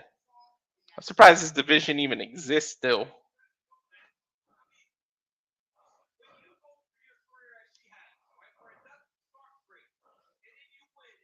She was unable. She didn't start too great, and then she kept winning and winning and winning, and that's what got her to be the number one contender for the vacant title here. All right, now she's in the fighter pit. There's the Vaseline, taking off her sneakers.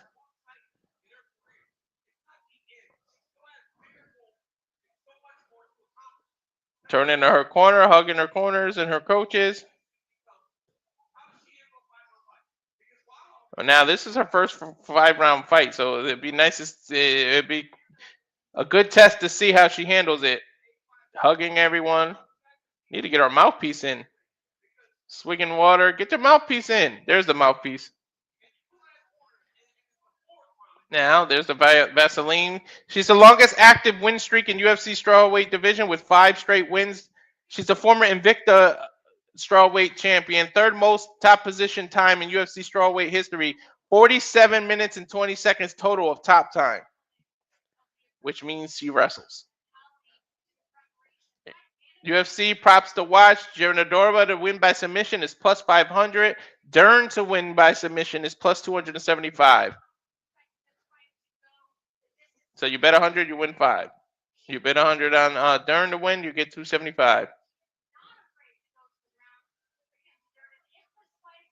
She said she's not afraid to go to the ground against Dern. This is gonna be interesting. I'm hoping they stay on their feet. Enough of the wrestling tonight. Like the main card has been all kind of wrestle. I want to see somebody stand up. I'm with Safet. Can we get a knockout? Happy Chucky Day, huh? Is it the anniversary of when Chucky came out? Is that what you mean? Or Child's Play, I should say.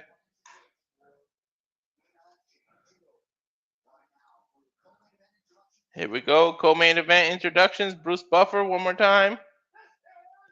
This is a co-main event.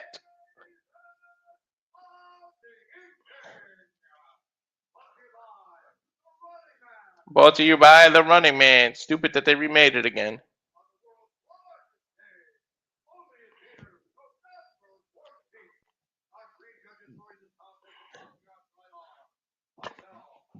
The 3 judges are Mike Bell, Sal D'Amato, and Chris Lee.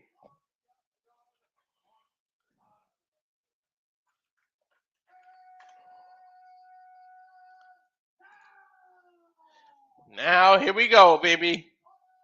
5 rounds for the undisputed UFC strawweight division, or championship.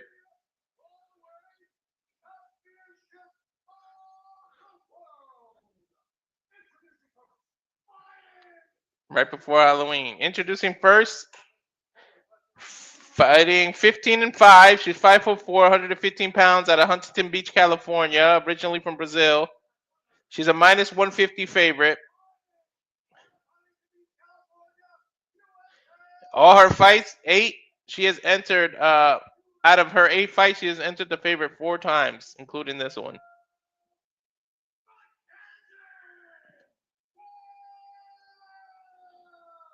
Mackenzie Dern.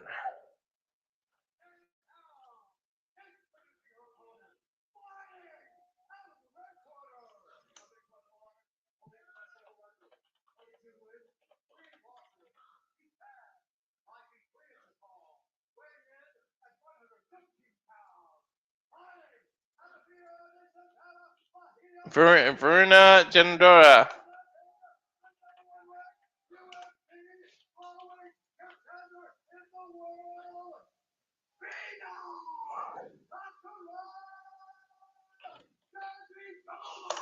Introductions is over now. Yeah, Safet, I'm with you. All right, can we get a knockout? Too much stuff is going to decision now.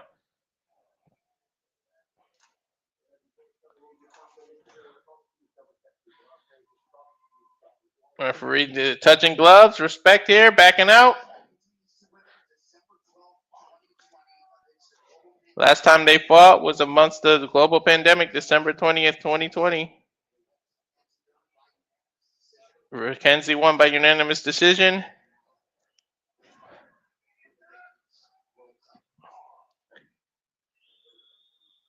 Bell rings. Here we go.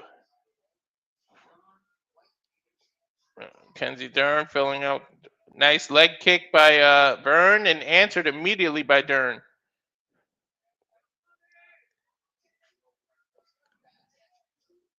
Another kick by Mackenzie. Low to the leg. That was a beautiful leg kick. Mackenzie coming in rushing with a fury of punches. Vern trying to hit a high kick, but just misses. Now they're engaging, swinging back and forth. Nice kick by Mackenzie. Caught Vern coming in, but Vern came in with a nice cross. Oh, they're engaging. Nice leg kick. Spun Mackenzie around. Now in the clinch. Good knee to the body by Mackenzie. Vern smiling. They both excited. They like this going at this pace. Leg kick by Vern. That was just a feeler, though. Really didn't mean to hurt anyone. 3 minutes and 56 seconds left now.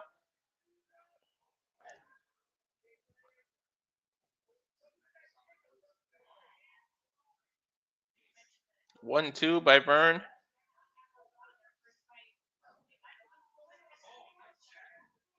Nice 1-2 by Vern. Back Mackenzie up. Mackenzie with an overhand right, but Vern able to answer with her own right. Nice leg kick by Mackenzie in the first takedown attempt by Vern, but missed it. Stuffed by Mackenzie. Good defense. She caught Vern with a nice jab to the right, kind of wobbled Vern.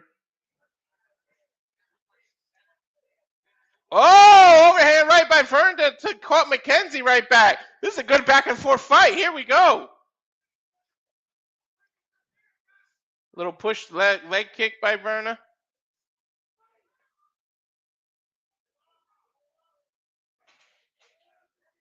Virna able to take down. Yep, there you go. Takedown by Virna. Mackenzie on the bottom. 2 minutes and 46 seconds to work with. Good takedown. Virna taking down all 11 of the UFC opponents she's attempted to. Mackenzie holding onto her arm and pulled Virna into her guard. She's grabbing her wrist. She's trying to do wrist control. The ref warning her not to grab the glove, though. Mackenzie punching from underneath.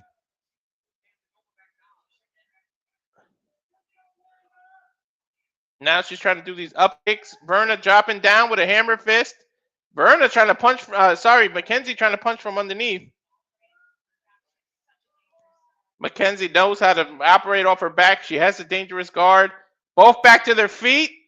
But Virna trying to do a takedown. Underhooks by Mackenzie. Fighting, reverse. Now Virna's on back, is against the cage. Good knee to the body by Mackenzie.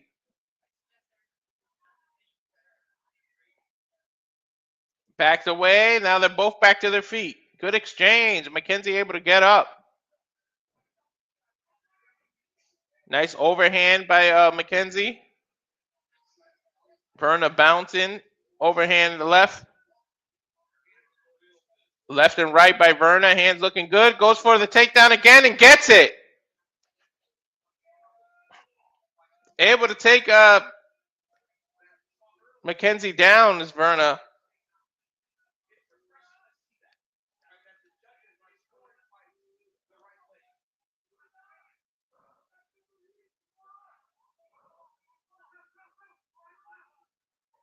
Good elbow by Mackenzie, by Virna. She's just kind of holding her in this crouch position. She has her leg, like she's got her arm under one knee, and they're just exchanging while they're exchanging from the ground. Mackenzie worked her way back up to her feet. Good. 40 seconds left. Virna working for another takedown. If she turns her hip to the side, she can get a judo throw. But I don't know if Mackenzie will let her. She's trying to grab her hand in the inside of her thigh. Nice knee by Mackenzie. Knee exchanges by both females.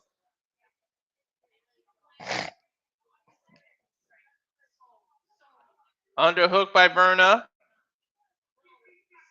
Oh, another knee. Another knee by Virna. But Mackenzie's working fist from underneath as well. Very close fight to the close round to judge. 2 seconds left. There's the end.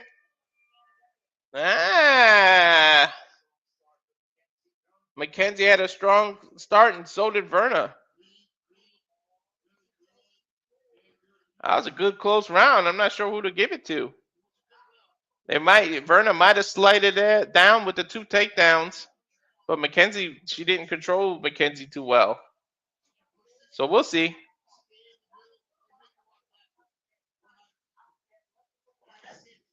So here we go to some highlights and some replays. There, Mackenzie caught Virna coming in with that overhand right, followed by a left cross. There's that jab that really hurt Virna. Virna got caught right between the eyes, almost lost her balance. Leg kick by Mackenzie. Here's the second takedown where she sat her on her butt.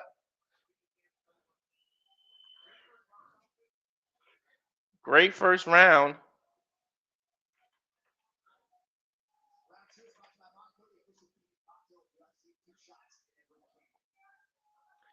We go. Next round starting.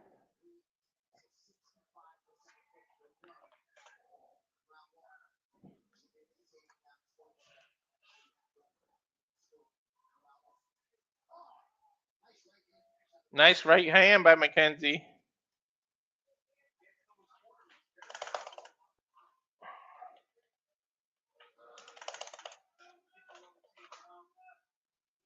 Level change by Mackenzie here. Now it's Mackenzie trying to take Virna down. Oh, nice knee by Mackenzie. Jacking for position here. Virna kind of chasing Mackenzie. You got to be careful chasing. That's when you get caught.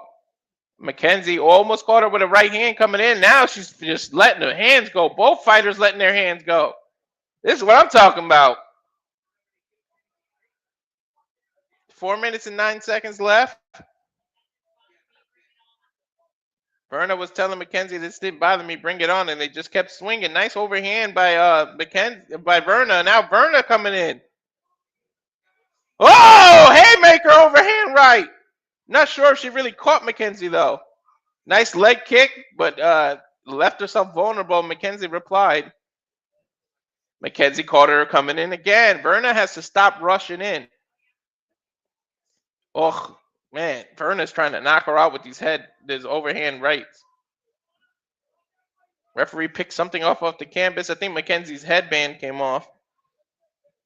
Holding her hair up. Vern has to be careful. She keeps getting caught by this jab when she jumps in. Nice leg kick by Virna. There she is. Try to take a double leg takedown and gets it. She took Mackenzie down. Now some hammer fist.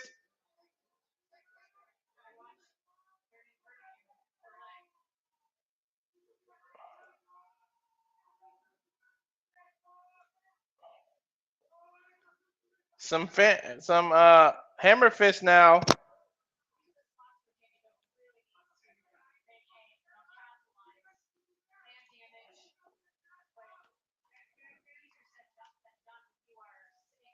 Virna on top now with these hammer fists. Up kicks by Mackenzie.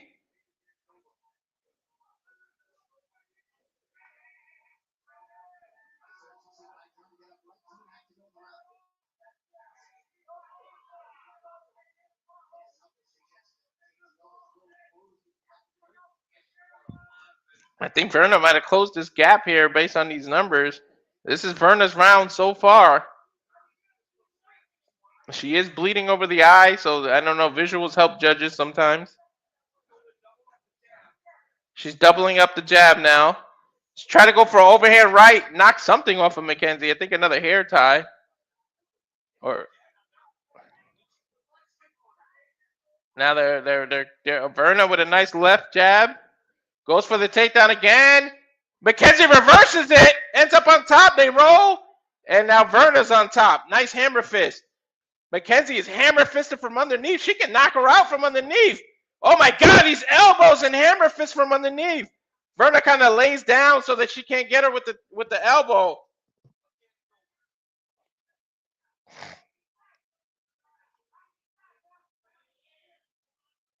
That was nice.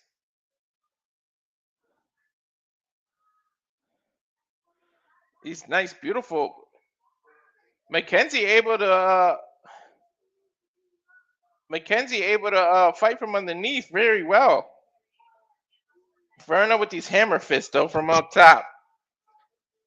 I don't know how the judges are going to score it because the visuals that Virna's controlling and keeps being on top. Virna laying her flat, trying to go for a submission. Darth choke here. Nope, now she ends up at time. She lets go. She still has her shoulder underneath Mackenzie's chin. She would have got her right arm down. She could have went for the Darce.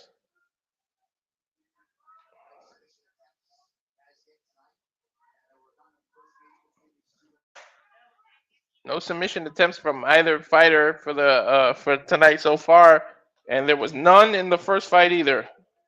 So submissions ain't the strength of this fight, or between these two.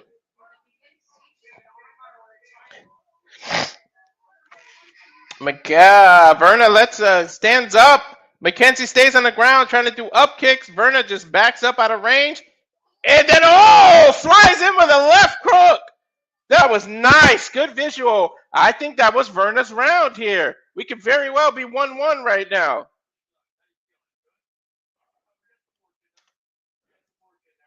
Mackenzie corner saying you got some work in there.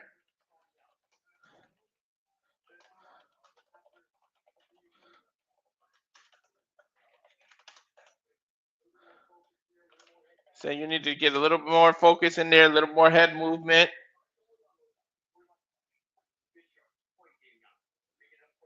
We're making it a point game, that they're saying.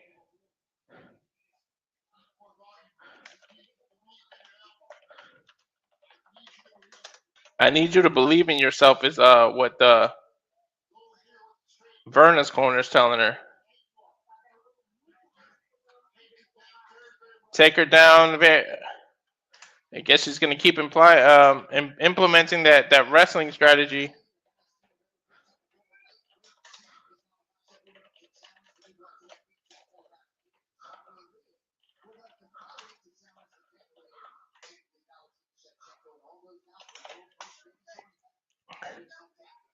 Here we go, round number 3.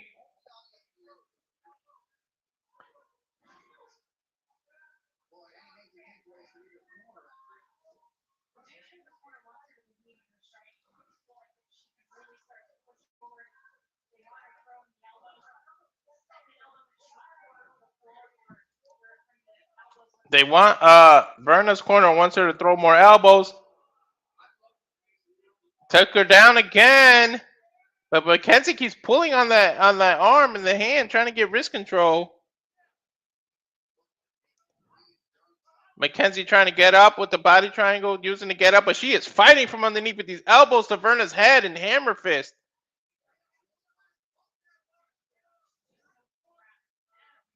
Mackenzie is so scrappy when she's underneath, so Virna thinks she's getting to the dominant position. And then she walks into headbutts. In the headshots. Oof, nice overhand by Virna.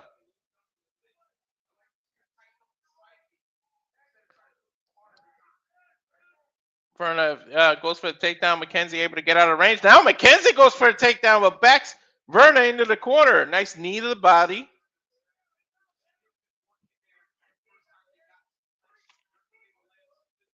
Clinching here.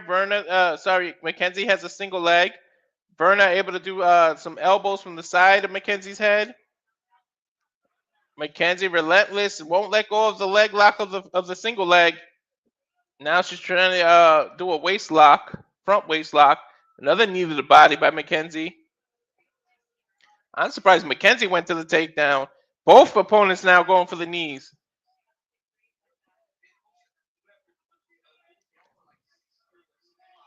Virna's back is against the fence here. Mackenzie backs up, and we're back to the middle of the octagon. Single leg by Virna, but she doesn't get the takedown, and she releases it with a left hook. Mackenzie working in there. That left hook is working for Virna because there's a black shiner coming in Mackenzie. Overhand right by Virna, backs up. Mackenzie caught her coming in. Virna tries to go for a double leg. Mackenzie denies it, pushes her against the cage, tries to do a judo throw, but then backs Virna into the cage.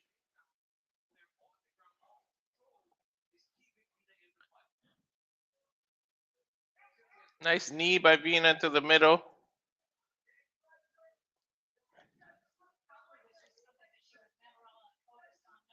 Virna going from the underhooks, trying to fight under. Mackenzie backs up. Ooh, Virna comes out with a left jab out of the corner. Left straight. And now Mackenzie replies.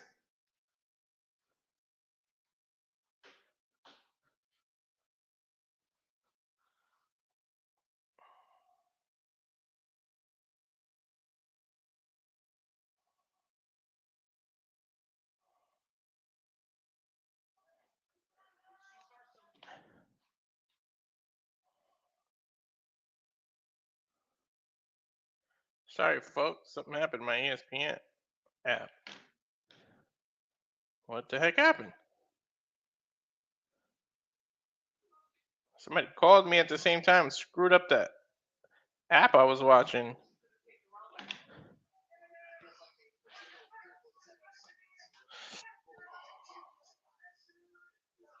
Virna on top here. Mackenzie up from underneath fighting again.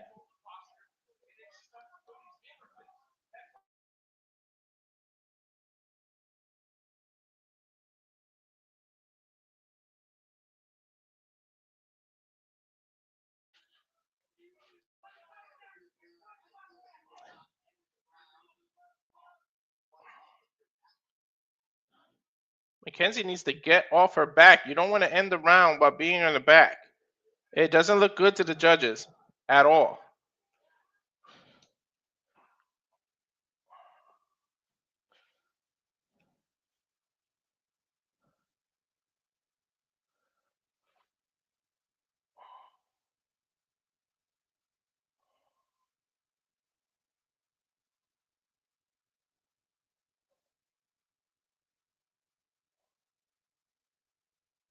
This is not how you want to end this round.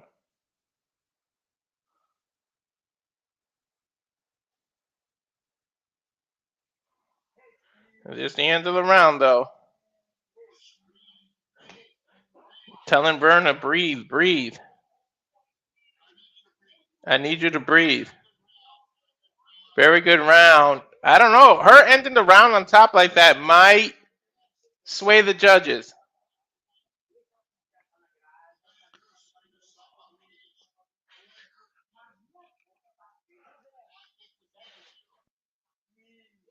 We're here in the fourth championship rounds here, fourth and fifth round. Saying, I want volume. I want volume, the coach is telling her.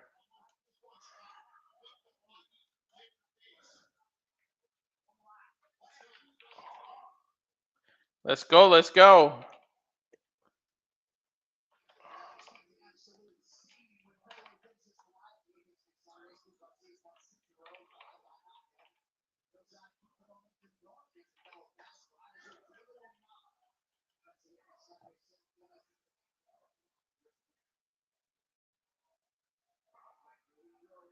Here we go. Round number 4, championship rounds.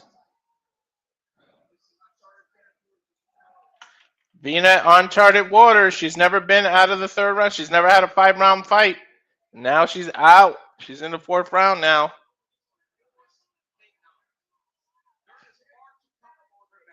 Mackenzie. Oh! Nice combination by Virna. Mackenzie trying to take her time, setting up the hooks, not just swinging for the fences. There she goes. Comes in rushing, but Virna able to catch her with a left hook. Ooh, good body kick by Mackenzie.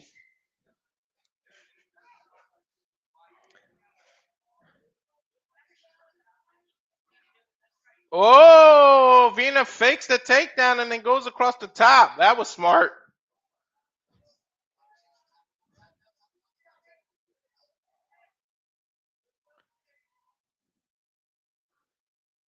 Oof, nice jab by Virna. Then an overhand left.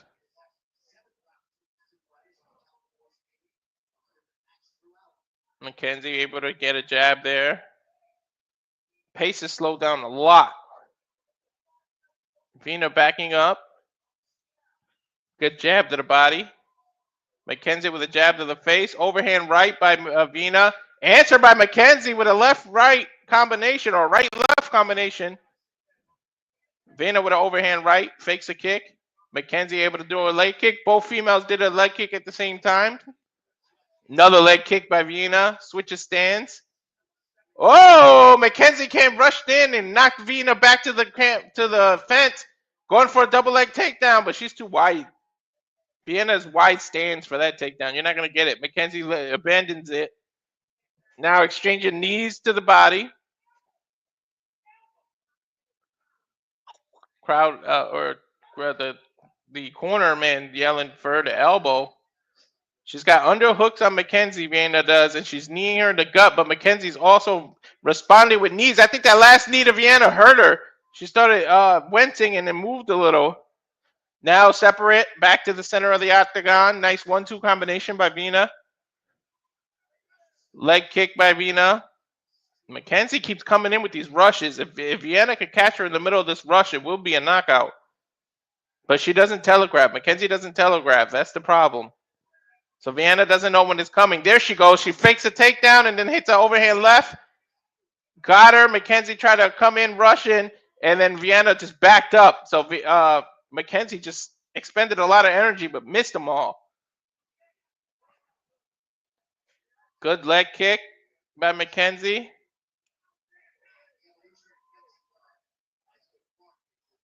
Mackenzie with a single leg.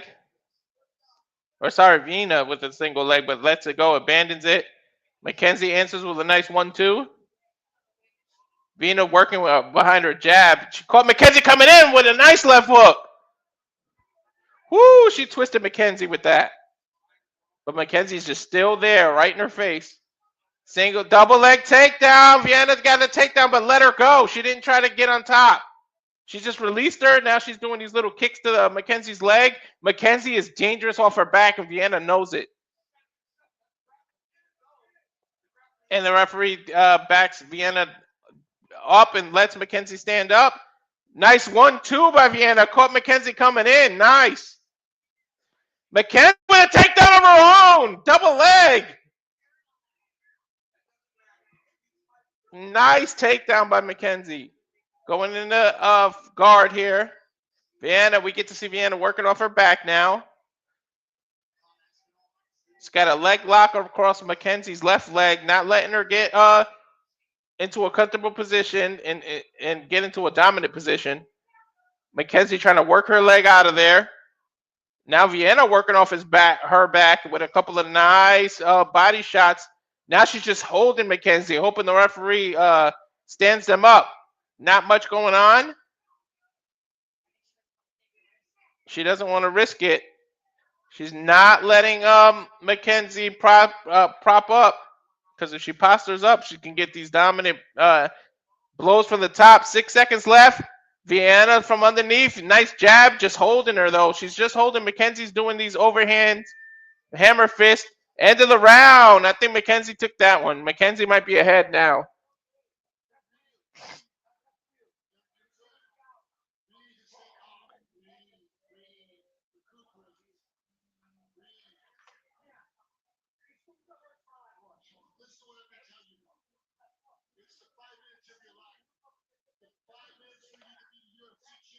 "5 minutes for you to be the UFC champion," they're telling Virna.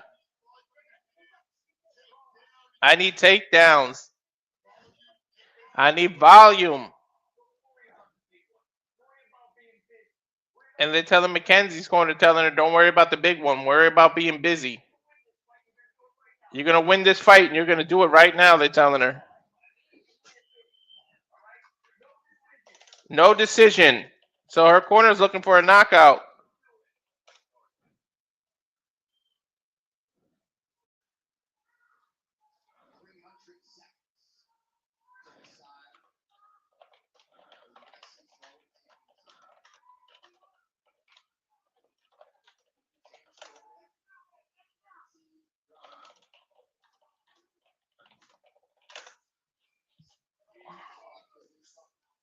There's a 1-2 by Mackenzie, by Virna, catching Mackenzie coming in. Fifth and deciding round here.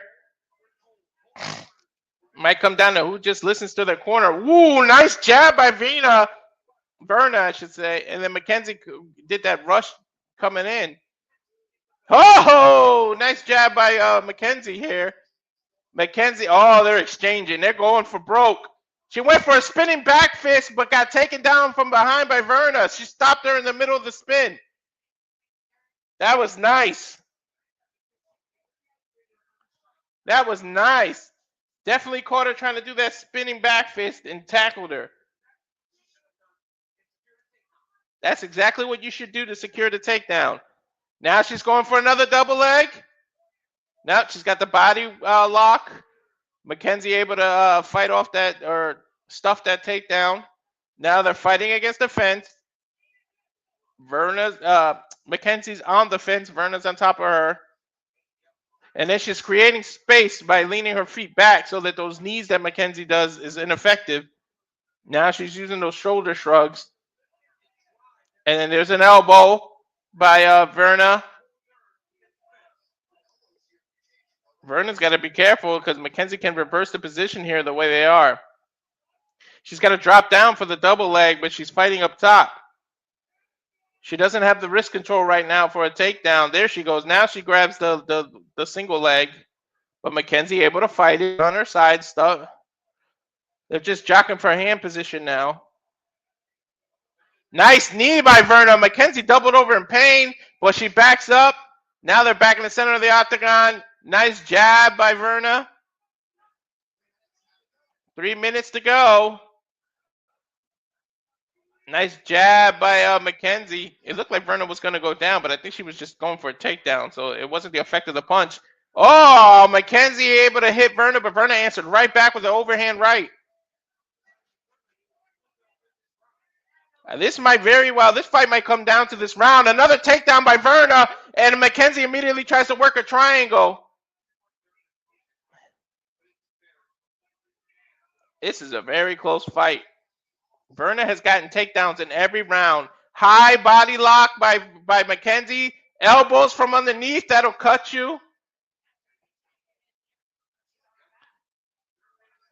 Even though Mackenzie's on her back, and that doesn't look good for the judges, she's doing all this damage from underneath, so that looks awesome.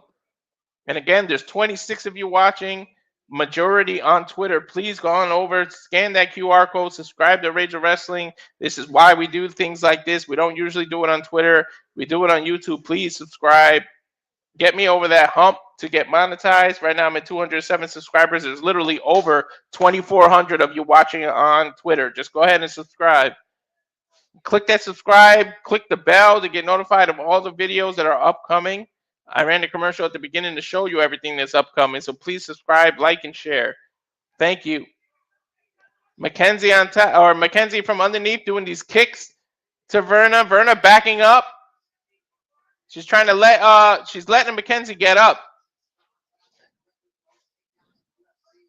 Jessica Andrade has the record for the most takedowns in the UFC. I think Virna's close to breaking it.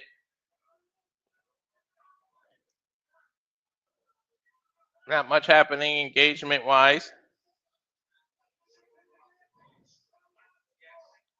Nice left by Virna. Oh, another left by Virna. Oh, another left. Nice combination by Virna. Caught Mackenzie in. That eye is swelling up on Mackenzie. Oh, spinning back fist by Virna, but she missed.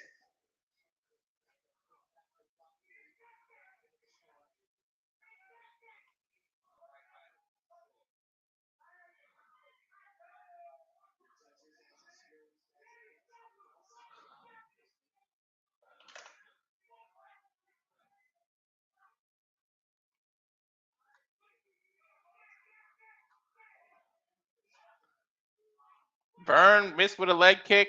16 seconds left. I would go for another takedown, secure the round. She missed a spinning back fist, and then Mackenzie took her down. Mackenzie might have stole the round right there. See? Virna, you should have went for the takedown, not the fancy stuff. 2 seconds left, and that's going to be in the judge's mind that Mackenzie ended the fight on top.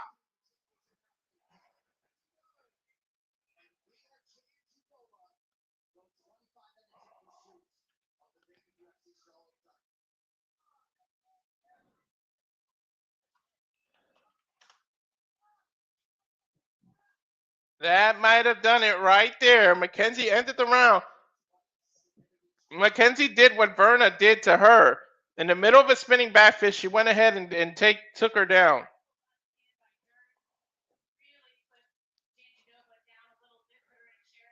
Now we're going to the highlights. There's a lot of the takedowns. There was the reversal by Mackenzie where she ended up on top. But this is Mackenzie working from underneath with a nice up kick. Almost knocked Virna out with that one. Then caught her with an overhand right as Virna was coming in. There's a left hook right on that eye. Mackenzie's eye is almost shut.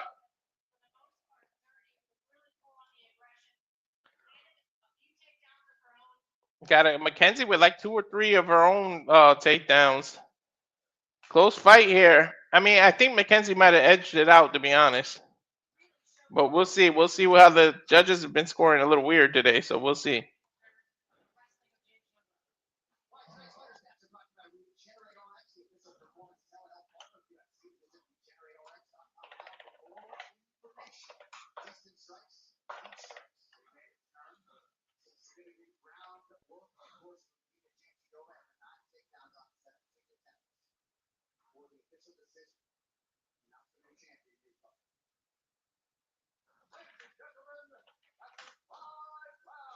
We go to the scorecards. 5 rounds. Take it away, Bruce Buffer.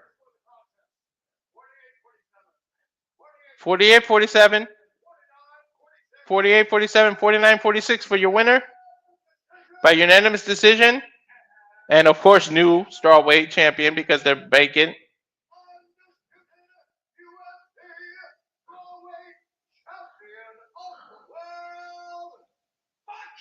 Mackenzie.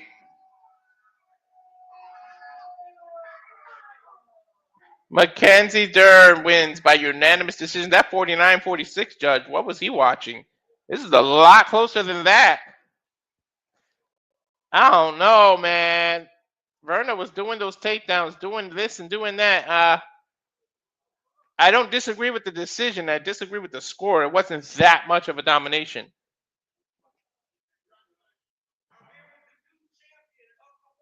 That would mean that she only lost 1 round, and I don't think so. 6 undisputed UFC strawweight division.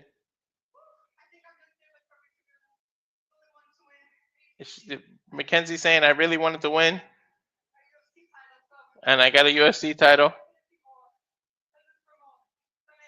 This is amazing. She's asking for Moa, who's her daughter. She said, DC saying, that's your motivation.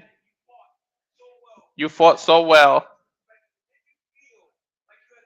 Did you feel you've done enough? She said, I thought it was going to be a bit easier. The last time she was slow, she came out really fast.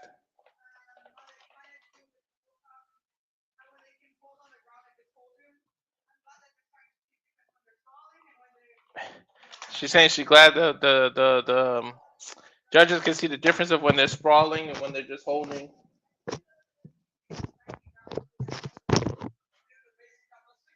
DC saying you did an amazing job. Let's take a look at some of the highlights here. They're showing that jab in round 1. She said it looked like you were allowing her to take her down because how well you can fight off your back. We knew her striking was good. I wish I could have did better though.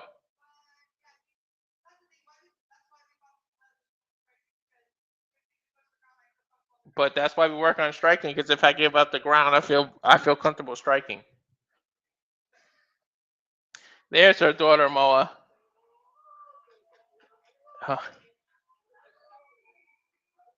Ah, what a beautiful sight. Gives her the belt, gives her daughter the belt. Oh, that's a beautiful sight there.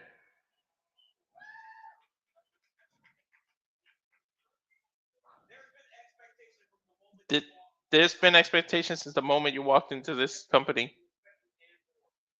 I could respect you and more. Congratulations. I'm very proud. DC hugs her. And there's the new strawweight champion, Mackenzie Dern.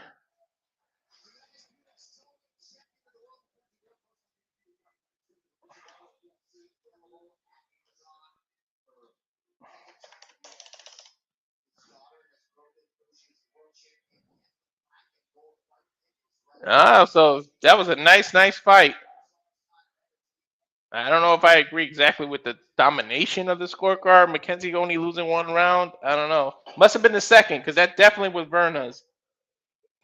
So they gave him the first, the third, the fourth, and then the fifth round. So here we go. Only one fight left. The main event for the undisputed heavyweight championship. Of course, John Jones retired, which vacated the undisputed UFC title. Tom Aspinall was the interim. He is now the undisputed champion, which we can gum. So, which is how it should go. So, England's own Tom Aspinall is the undisputed champion. This is his first defense against the man John Jones beat. Ciryl Gane from France, the fourth highest significant strike accuracy in UFC heavyweight division history, 61.3% accuracy. Here we go, 5 rounds for the UFC undisputed heavyweight title, but I don't think we're going for 5 rounds. Safet, we might get the knockout here, or at least I hope.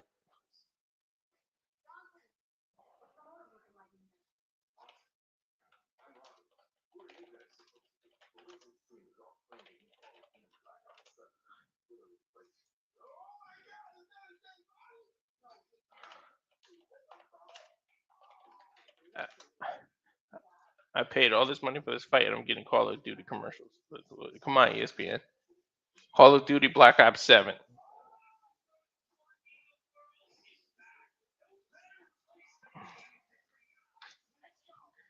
They're showing a commercial for Power Slap, which is also owned by Dana White. I never watched that. I watched like some stuff that happens on YouTube and Facebook, so I've never actually watched a whole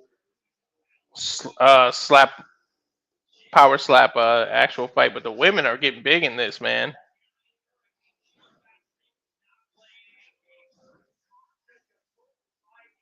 Bathory versus I don't know what that other name was, but that's also going to be in Abu Dhabi. Power Slap Friday, October 31st.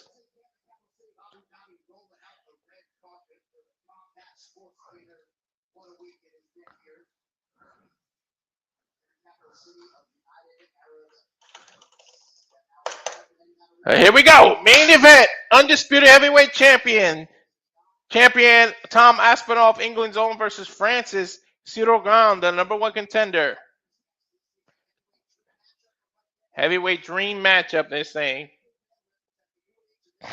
And I'm sure we're going to go to the video packages. So while we go to the video packages, since there's 2,666 of you watching, again, please scan the QR code, subscribe to Rage of Wrestling. I'm gonna go to a commercial too. I'm gonna show you everything that's coming on this channel, on the Simply Reliable Studios. Everything you can catch coming.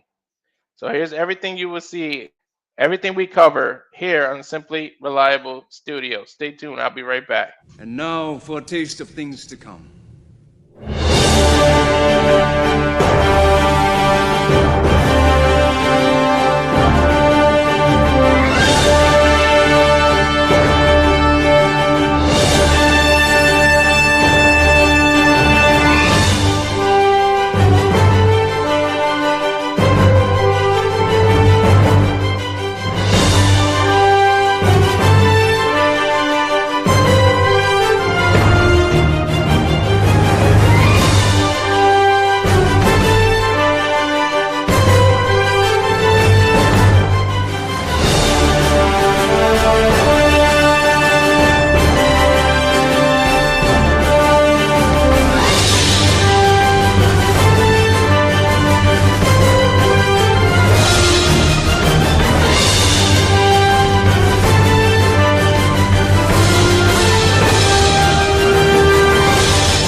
Again, we here at the Simple Reliable Studios encompass, care, love, and bring you all the professional wrestling and more. As we have the World Series coming up.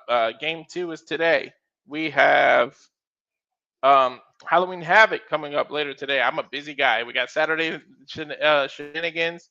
Then we have Game 3, I believe, which is Monday, because that's the travel day where LA goes back to LA. The World Series goes back to LA, so they get a day off on Sunday, and they bring in Monday. We also have Monday Night Football. We have so much more, which is why I say subscribe, subscribe, subscribe. There's literally 26 2,688 of you. You can come on over to the channel and subscribe on YouTube. We don't normally broadcast any of this stuff on Twitter. We just decided to do this special UFC because I had to solo it today. Usually I have my partner James, but he was at a wedding and was unavailable. And that's why you got me doing the Joey Styles and trying to do it all on my own. Thank God later I have a partner for the World Series in Stat Boy Mike. So tune in for that as we get into the end of the video package is showing that Tom Aspinall has finished all of his opponents, which is probably why John Jones didn't really want to fight him. Here we go, lights out.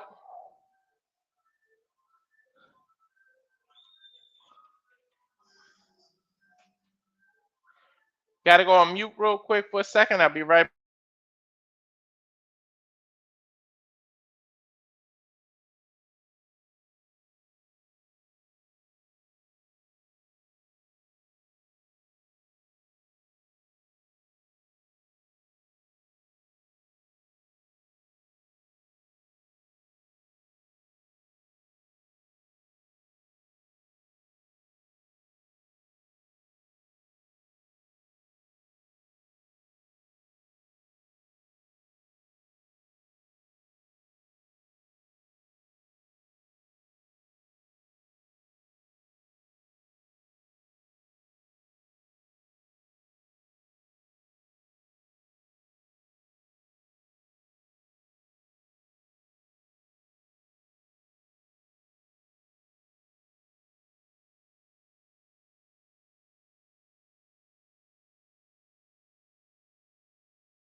Sorry about that, folks. Never a dull moment. Mr. Multitask, Mr. Reliable, Mr. Multitask. But while I was on mute, Ciryl Gane made his way out, and here comes Tom Aspinall, the heavy favorite. Let me turn this down before I freaking get pinged for his music. He's actually getting booed here in Abu Dhabi. That's a little weird.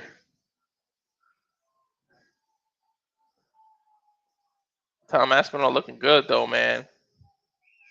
Pipe coming in what 235, 240. Stands at 6'3". I would have loved to have seen him versus John Jones, man. I guess we'll never know. Kind of like Habib versus Ferguson. We just never will know. That was the most cursed fight ever booked in the history of the UFC. It was booked 5 different times. And the last time was a pandemic that stopped it. That's crazy what happens.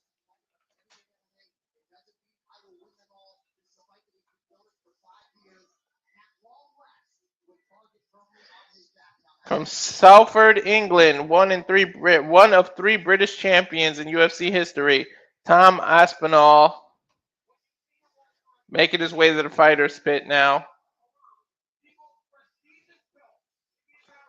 They're saying this is the most prestigious belt in the entire world. It's a UFC heavyweight champion. He can grapple. He can strike. UFC heavyweight champion, shortest average fight time in UFC history, 2 minutes and 2 seconds. That's what I think Ciryl Gane's got to do. Take him into unknown territories into the 4th and 5th round. He has finished all his opponents so far. Aspinall to win inside the distance is minus $400. Gane to win inside the distance is plus 550.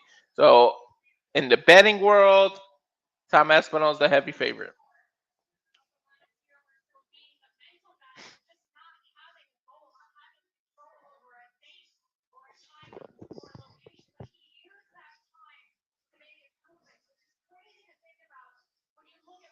Tom Aspinall was sitting out for a long time, waiting to see what John Jones is going to do, but he used that time to get better and to work on wrestling and grappling. We'll see if Ciryl Gane can be the first to actually take him beyond the 3rd round.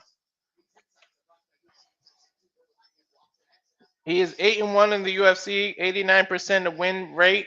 Shortest average fight time, again, 2 minutes and 20 seconds. No other fighter in UFC history has averaged under 6 minutes with a win rate over 80%. So Tom Aspinall holds records.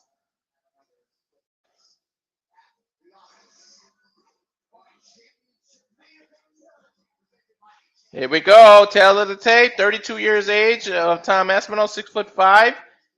Ciryl Gane, 35, 6'4", 255 pounds against 247.5. Ciryl Gane with the slight 2-inch reach advantage, 81 to 78. We'll see if this is a short day at the office for Aspinall again. We go to Bruce Buffer one more time as here we go for the main event of the evening.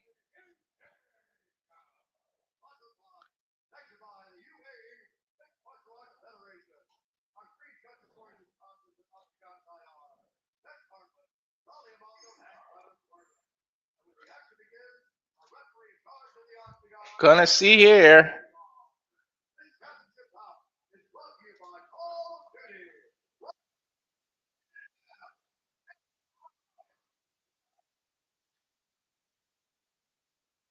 Turn this down. I just went to Twitter and I can see that you can hear it a little bit. So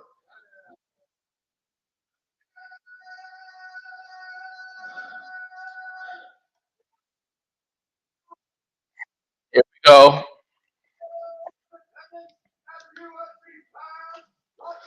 Here's where we go.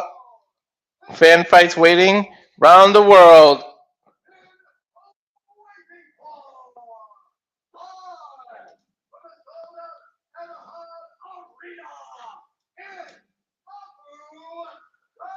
Live from Abu Dhabi. It's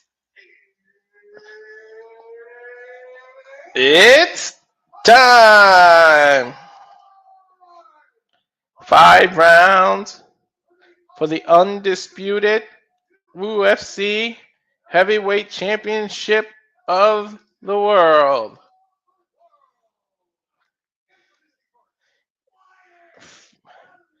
Introducing first, fighting out of the blue corner, 13-2, one of those against John Jones, 6'4", 247.5 pounds from Paris, France. He is a plus 280 underdog, is Ciryl Gane.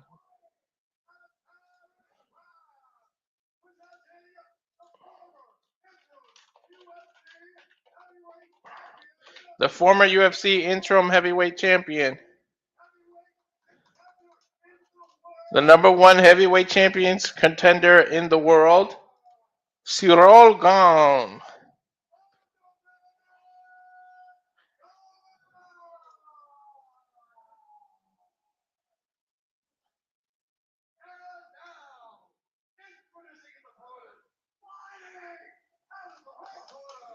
Fighting out of the red corner, 15-3, 6'5", 255 pounds, out of Atherton, England, a minus 350 favorite. Here we go. He has closed as the favorite in all 10 of his UFC bouts.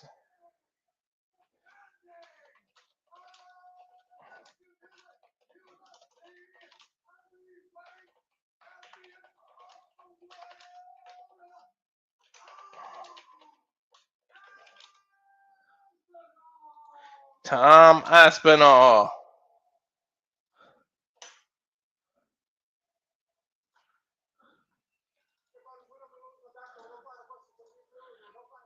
They're going to the center here. They bump fist. Let's see how long they're gonna run. How long they gonna fight here.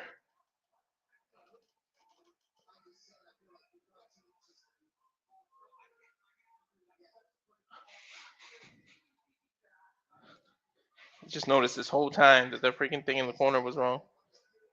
Fist bump. Here we go in the start. 4 minutes and 55 seconds. They come out swinging too. Aspinall with a nice leg kick. Ciryl Gane with a push kick.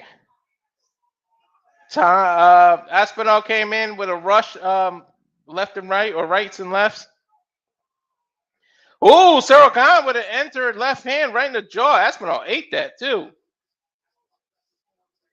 Aspinall presses forward with a 1-2. Ciryl Gane using these kicks to keep distance.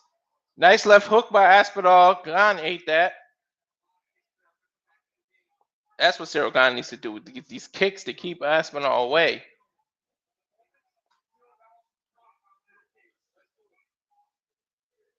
Ciryl Gane coming in with these jabs. Nice body jab.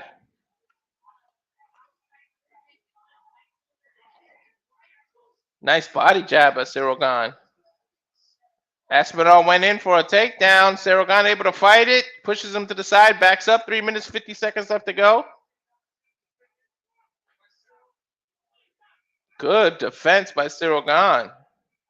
Whoa! Head kick by Aspinall. Partially blocked by Ciryl Gane. And then he came in rushing with the lefts and rights.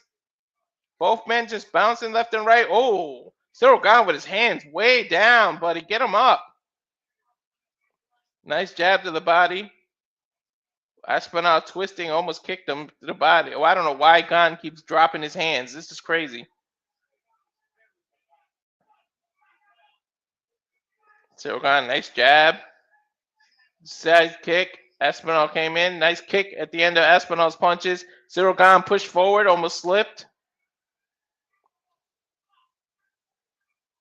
Nice spinning kick to the body by Aspinall.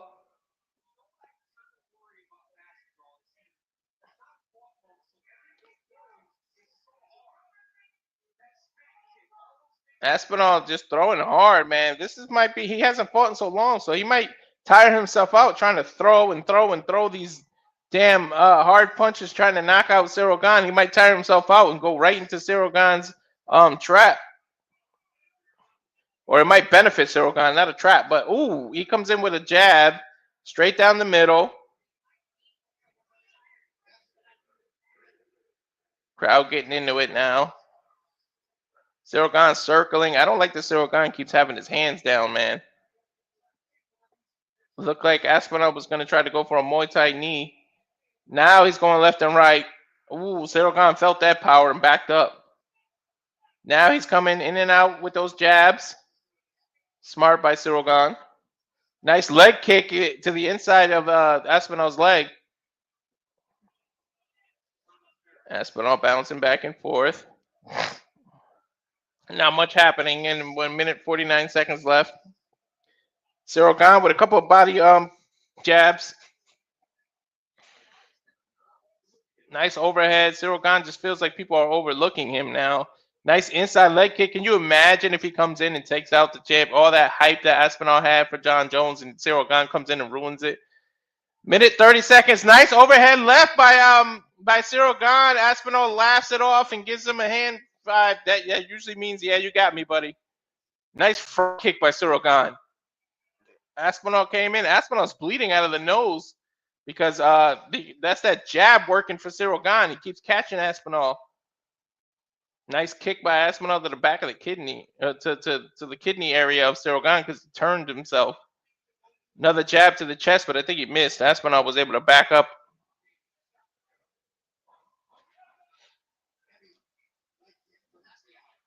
Leg kick by Aspinall now. Ooh, faked the left and came in with an overhand right. 45 seconds left in the beginning of the round. Nobody's really got too much momentum. But if you look at the two fighters, Aspinall's bleeding heavy out of his nose. I don't know if how much that would sway the judges, though. And then Ciryl Gane is fighting off his back foot, gingerly doing boxing. I think he poked him in the eye. I think he just poked Aspinall in the eye. Aspinall was to the corner. We're paused. Timeout at 25 seconds left.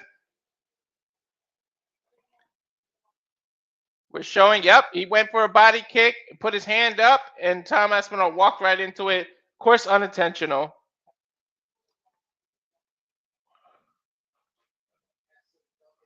But he definitely dug that finger right in there. That's why you got to watch when you're trying to block with open hands like that in the UFC. It's always an eye poke risk.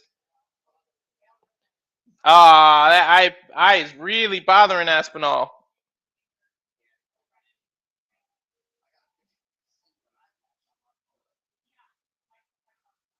He's getting a rag, trying to work his eyeball out.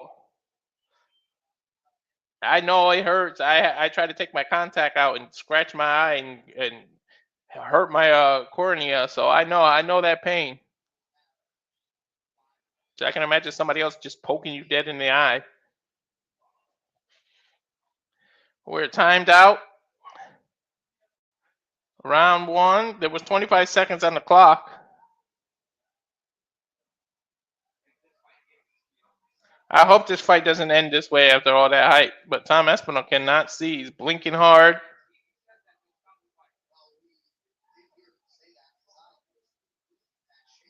His eye looks really bad.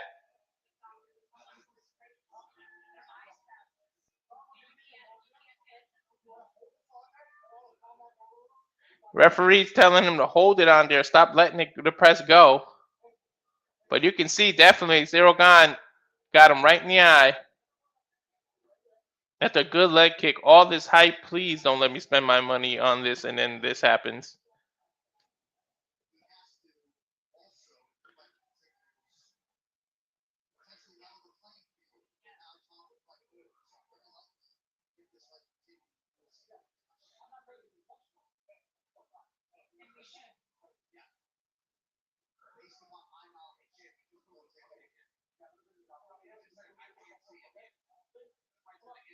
Aspinall just said I can't see. I think it's going to end this way.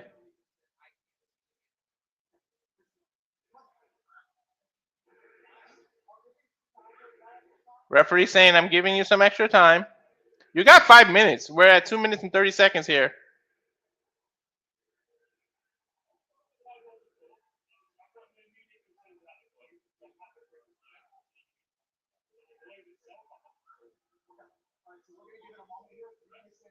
Referee saying I'm going to give it a moment.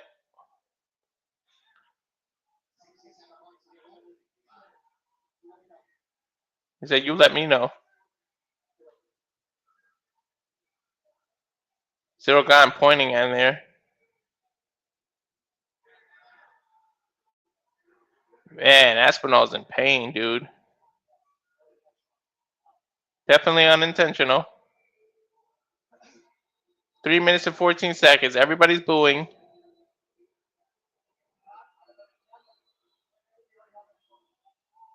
Aspinall saying no, I can't see.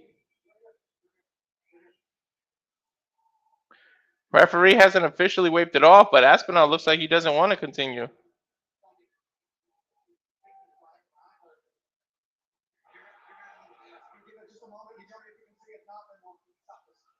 He said, give it a moment, you tell me if you can see, and if not, I'll stop this. Come on, don't let this happen.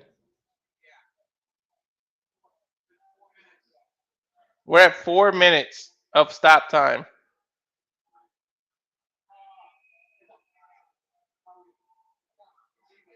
He said, Tom, how are we? He shook his head no. Referee waves it off. Oh my God, this is about as anticlimactic as we can get. Eye poke, man. Eye poke. Oh man, what a waste of my money. No knockouts in the main event. I mean, in the main card.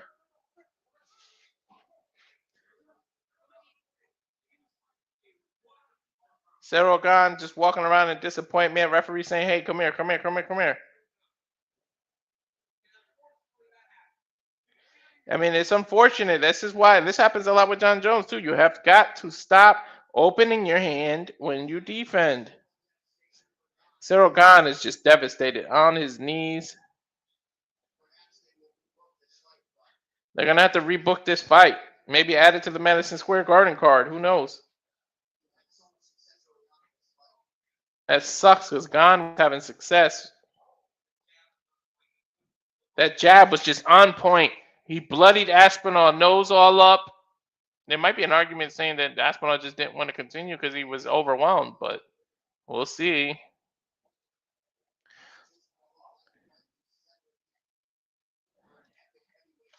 I cannot believe this is how it's going to end. Wow. It's a no contest due to an accidental eye poke. So anticlimactic. I need a refund, Dana.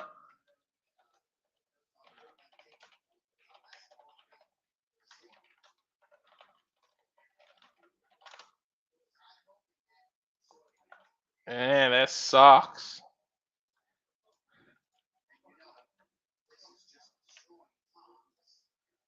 Tom looks pissed. He really can't see, man.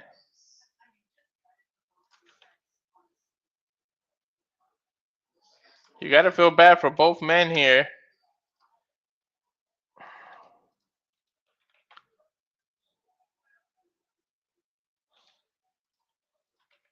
Ridiculous that this is how we have to end it here. I know Dana White is pissed.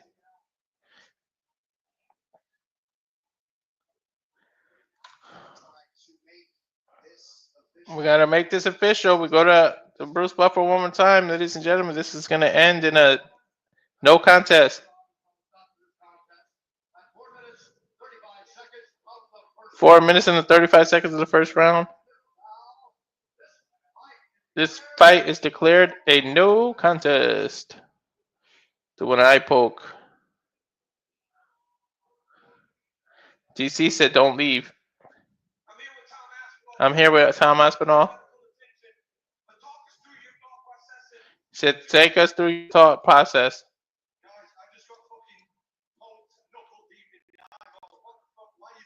He said, dude, I just got poked knuckle deep in the eyeball. Why the fuck are you booing?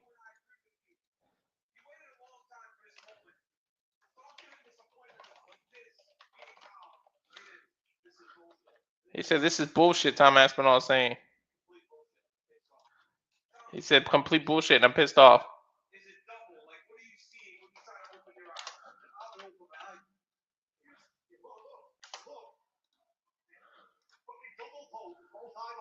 He said, look, it's a double poke, both eyeballs. They're showing a close replay. He said, Tom, I know you want to be active. You're still a heavyweight champion. But we'll see it.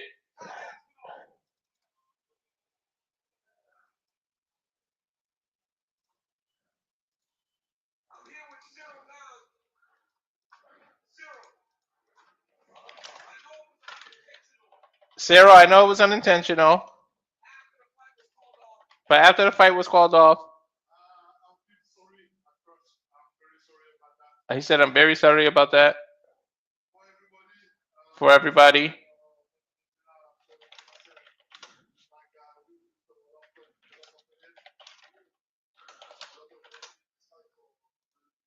The referee stopped this fight, and I just feel bad. Ciryl, you were fighting a wonderful first round. How quickly would you like the rematch? What do you want to do moving forward?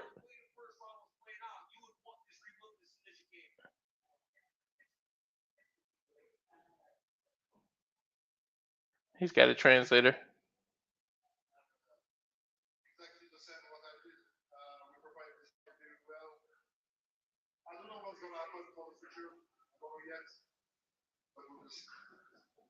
He said, we'll see. I don't know what we're going to do in the future, but we'll see.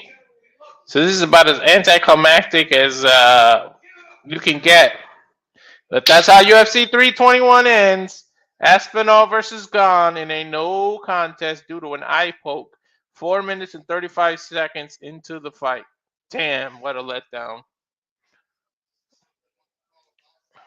Wow. What a letdown. But thank you, folks, for the 2,934 of you watching.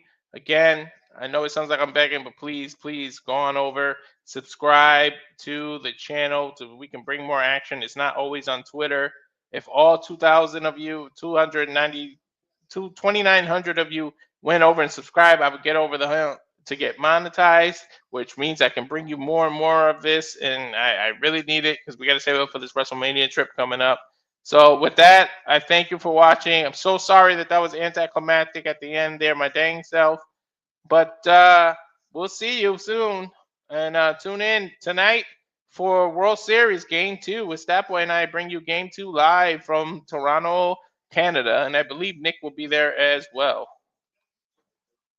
So thank you for watching. We'll see you later. And again, subscribe. There's the YouTube at Rage of Wrestling. The Instagram, waltercruz.940. Walter Alex Cruz is the Twitter. And of course, Blue Sky, Walter Alex Cruz. Please go ahead and follow. We thank you. We'll see you later. The QR code is right there. Scan. 2,940 of you. Please subscribe. Have a good night, folks. We'll see you in a little bit.